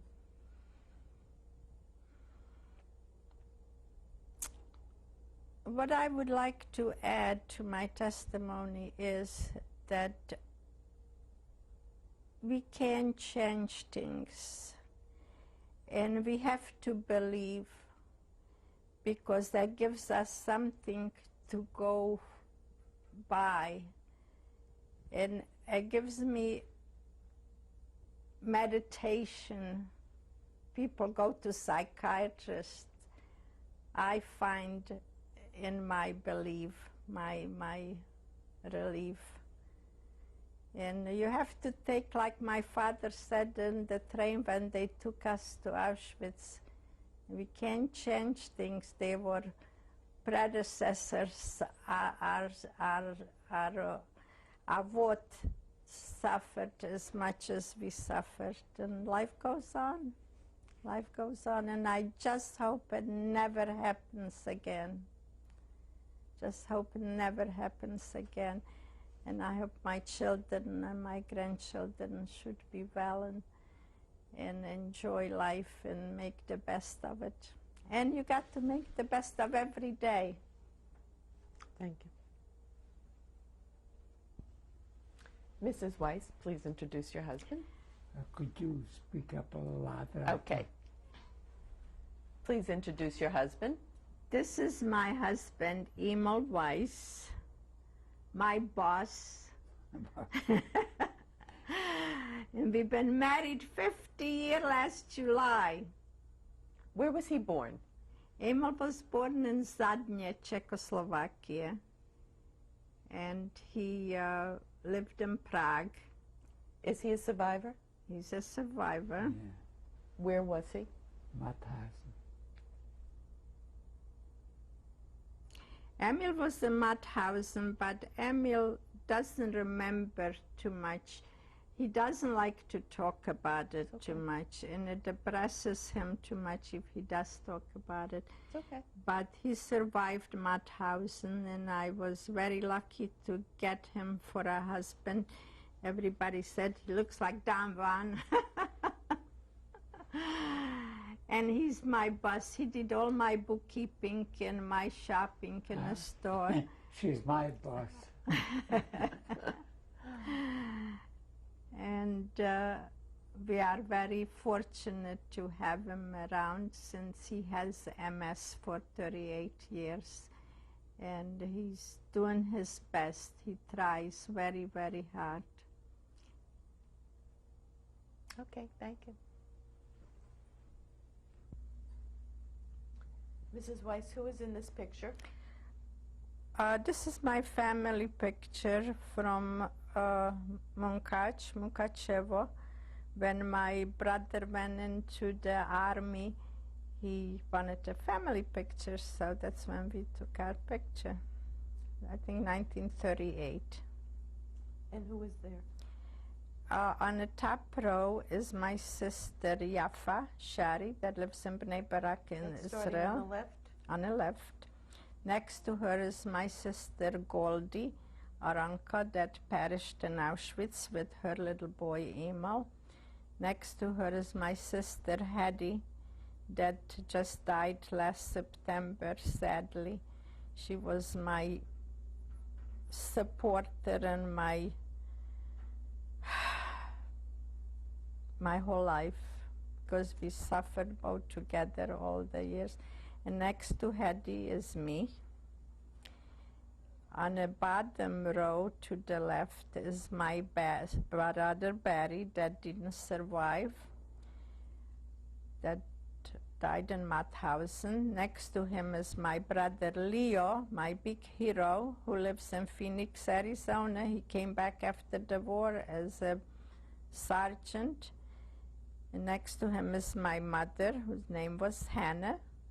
And next to my mother is my father, Mordechai Shmuel, Markus Smilovich. And next to him is my brother Shiku, we call him, Sam. Next to Sam is my sister Chedva, who lives in Bnei Barak in Israel. And on the bottom row is my little sister Eva, who perished in Auschwitz. Thank you. Who is in this picture?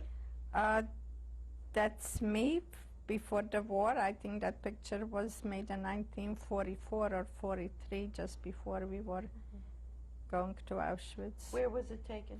In Mukachevo. Thank you. Who is in this picture? This is my husband, Emil Weiss. This picture was made sometime in 1940, 1950. My handsome looking Don Van. We call him Gregory Peck, but I think he's more handsome than Gregory Peck. Where was it taken? That was taken in Prague. Okay, thank you. Who is in this picture? This is my daughter, Malin. Her Hebrew name was Miriam Hinde. And unfortunately, we lost Malin in 1974 on leukemia. Where was this taken? This was her high school graduation picture. About when was it taken? 1969, 70. Okay, thank you. Who is in this picture? This is my oldest daughter, Shirley. Her Hebrew name is Sima, and she lives in Colorado, and she's the proud mother of 2 children. Where was this taken? This was taken somewhere in Atlantic City. I can't remember which year. Okay, thank you. Who is in that picture? This is my daughter, Cookie. She lives here in Florida, in Boca. My Miss United Way and Miss Senior Prom, and a very successful young lady. When was this taken? This was taken last year. In this country? Yeah, here in Florida. Okay, thank you. Who is in this picture? This picture is my pride and joy, my granddaughter Kimberly Jill Zahava Karsavar and her mother Shirley, and me in Los Angeles on a bar mitzvah, Matthew's bar mitzvah, who's named after my Malin. When was it taken? This was taken 5 years ago. Okay, thank you. Who is in this picture? Daniel is not going to like this. This is my grandson, Daniel, but this is the only picture I had with me, and he's my love of life. Daniel When was this Nathan taken? Karsavar, about 10 years ago, And where was it taken? in Margate, New Jersey. Okay, thank you. Who is in this picture? This picture was taken recently, last November. Cookie went to wedding to Israel. And on the right, my sister Yafa. Behind her is my sister Chedva Florcha. In the middle is my daughter, precious daughter Cookie. Next to her is Evichka and Lorinka. They came from Czechoslovakia and they live in Israel. This was at a wedding in Israel last November.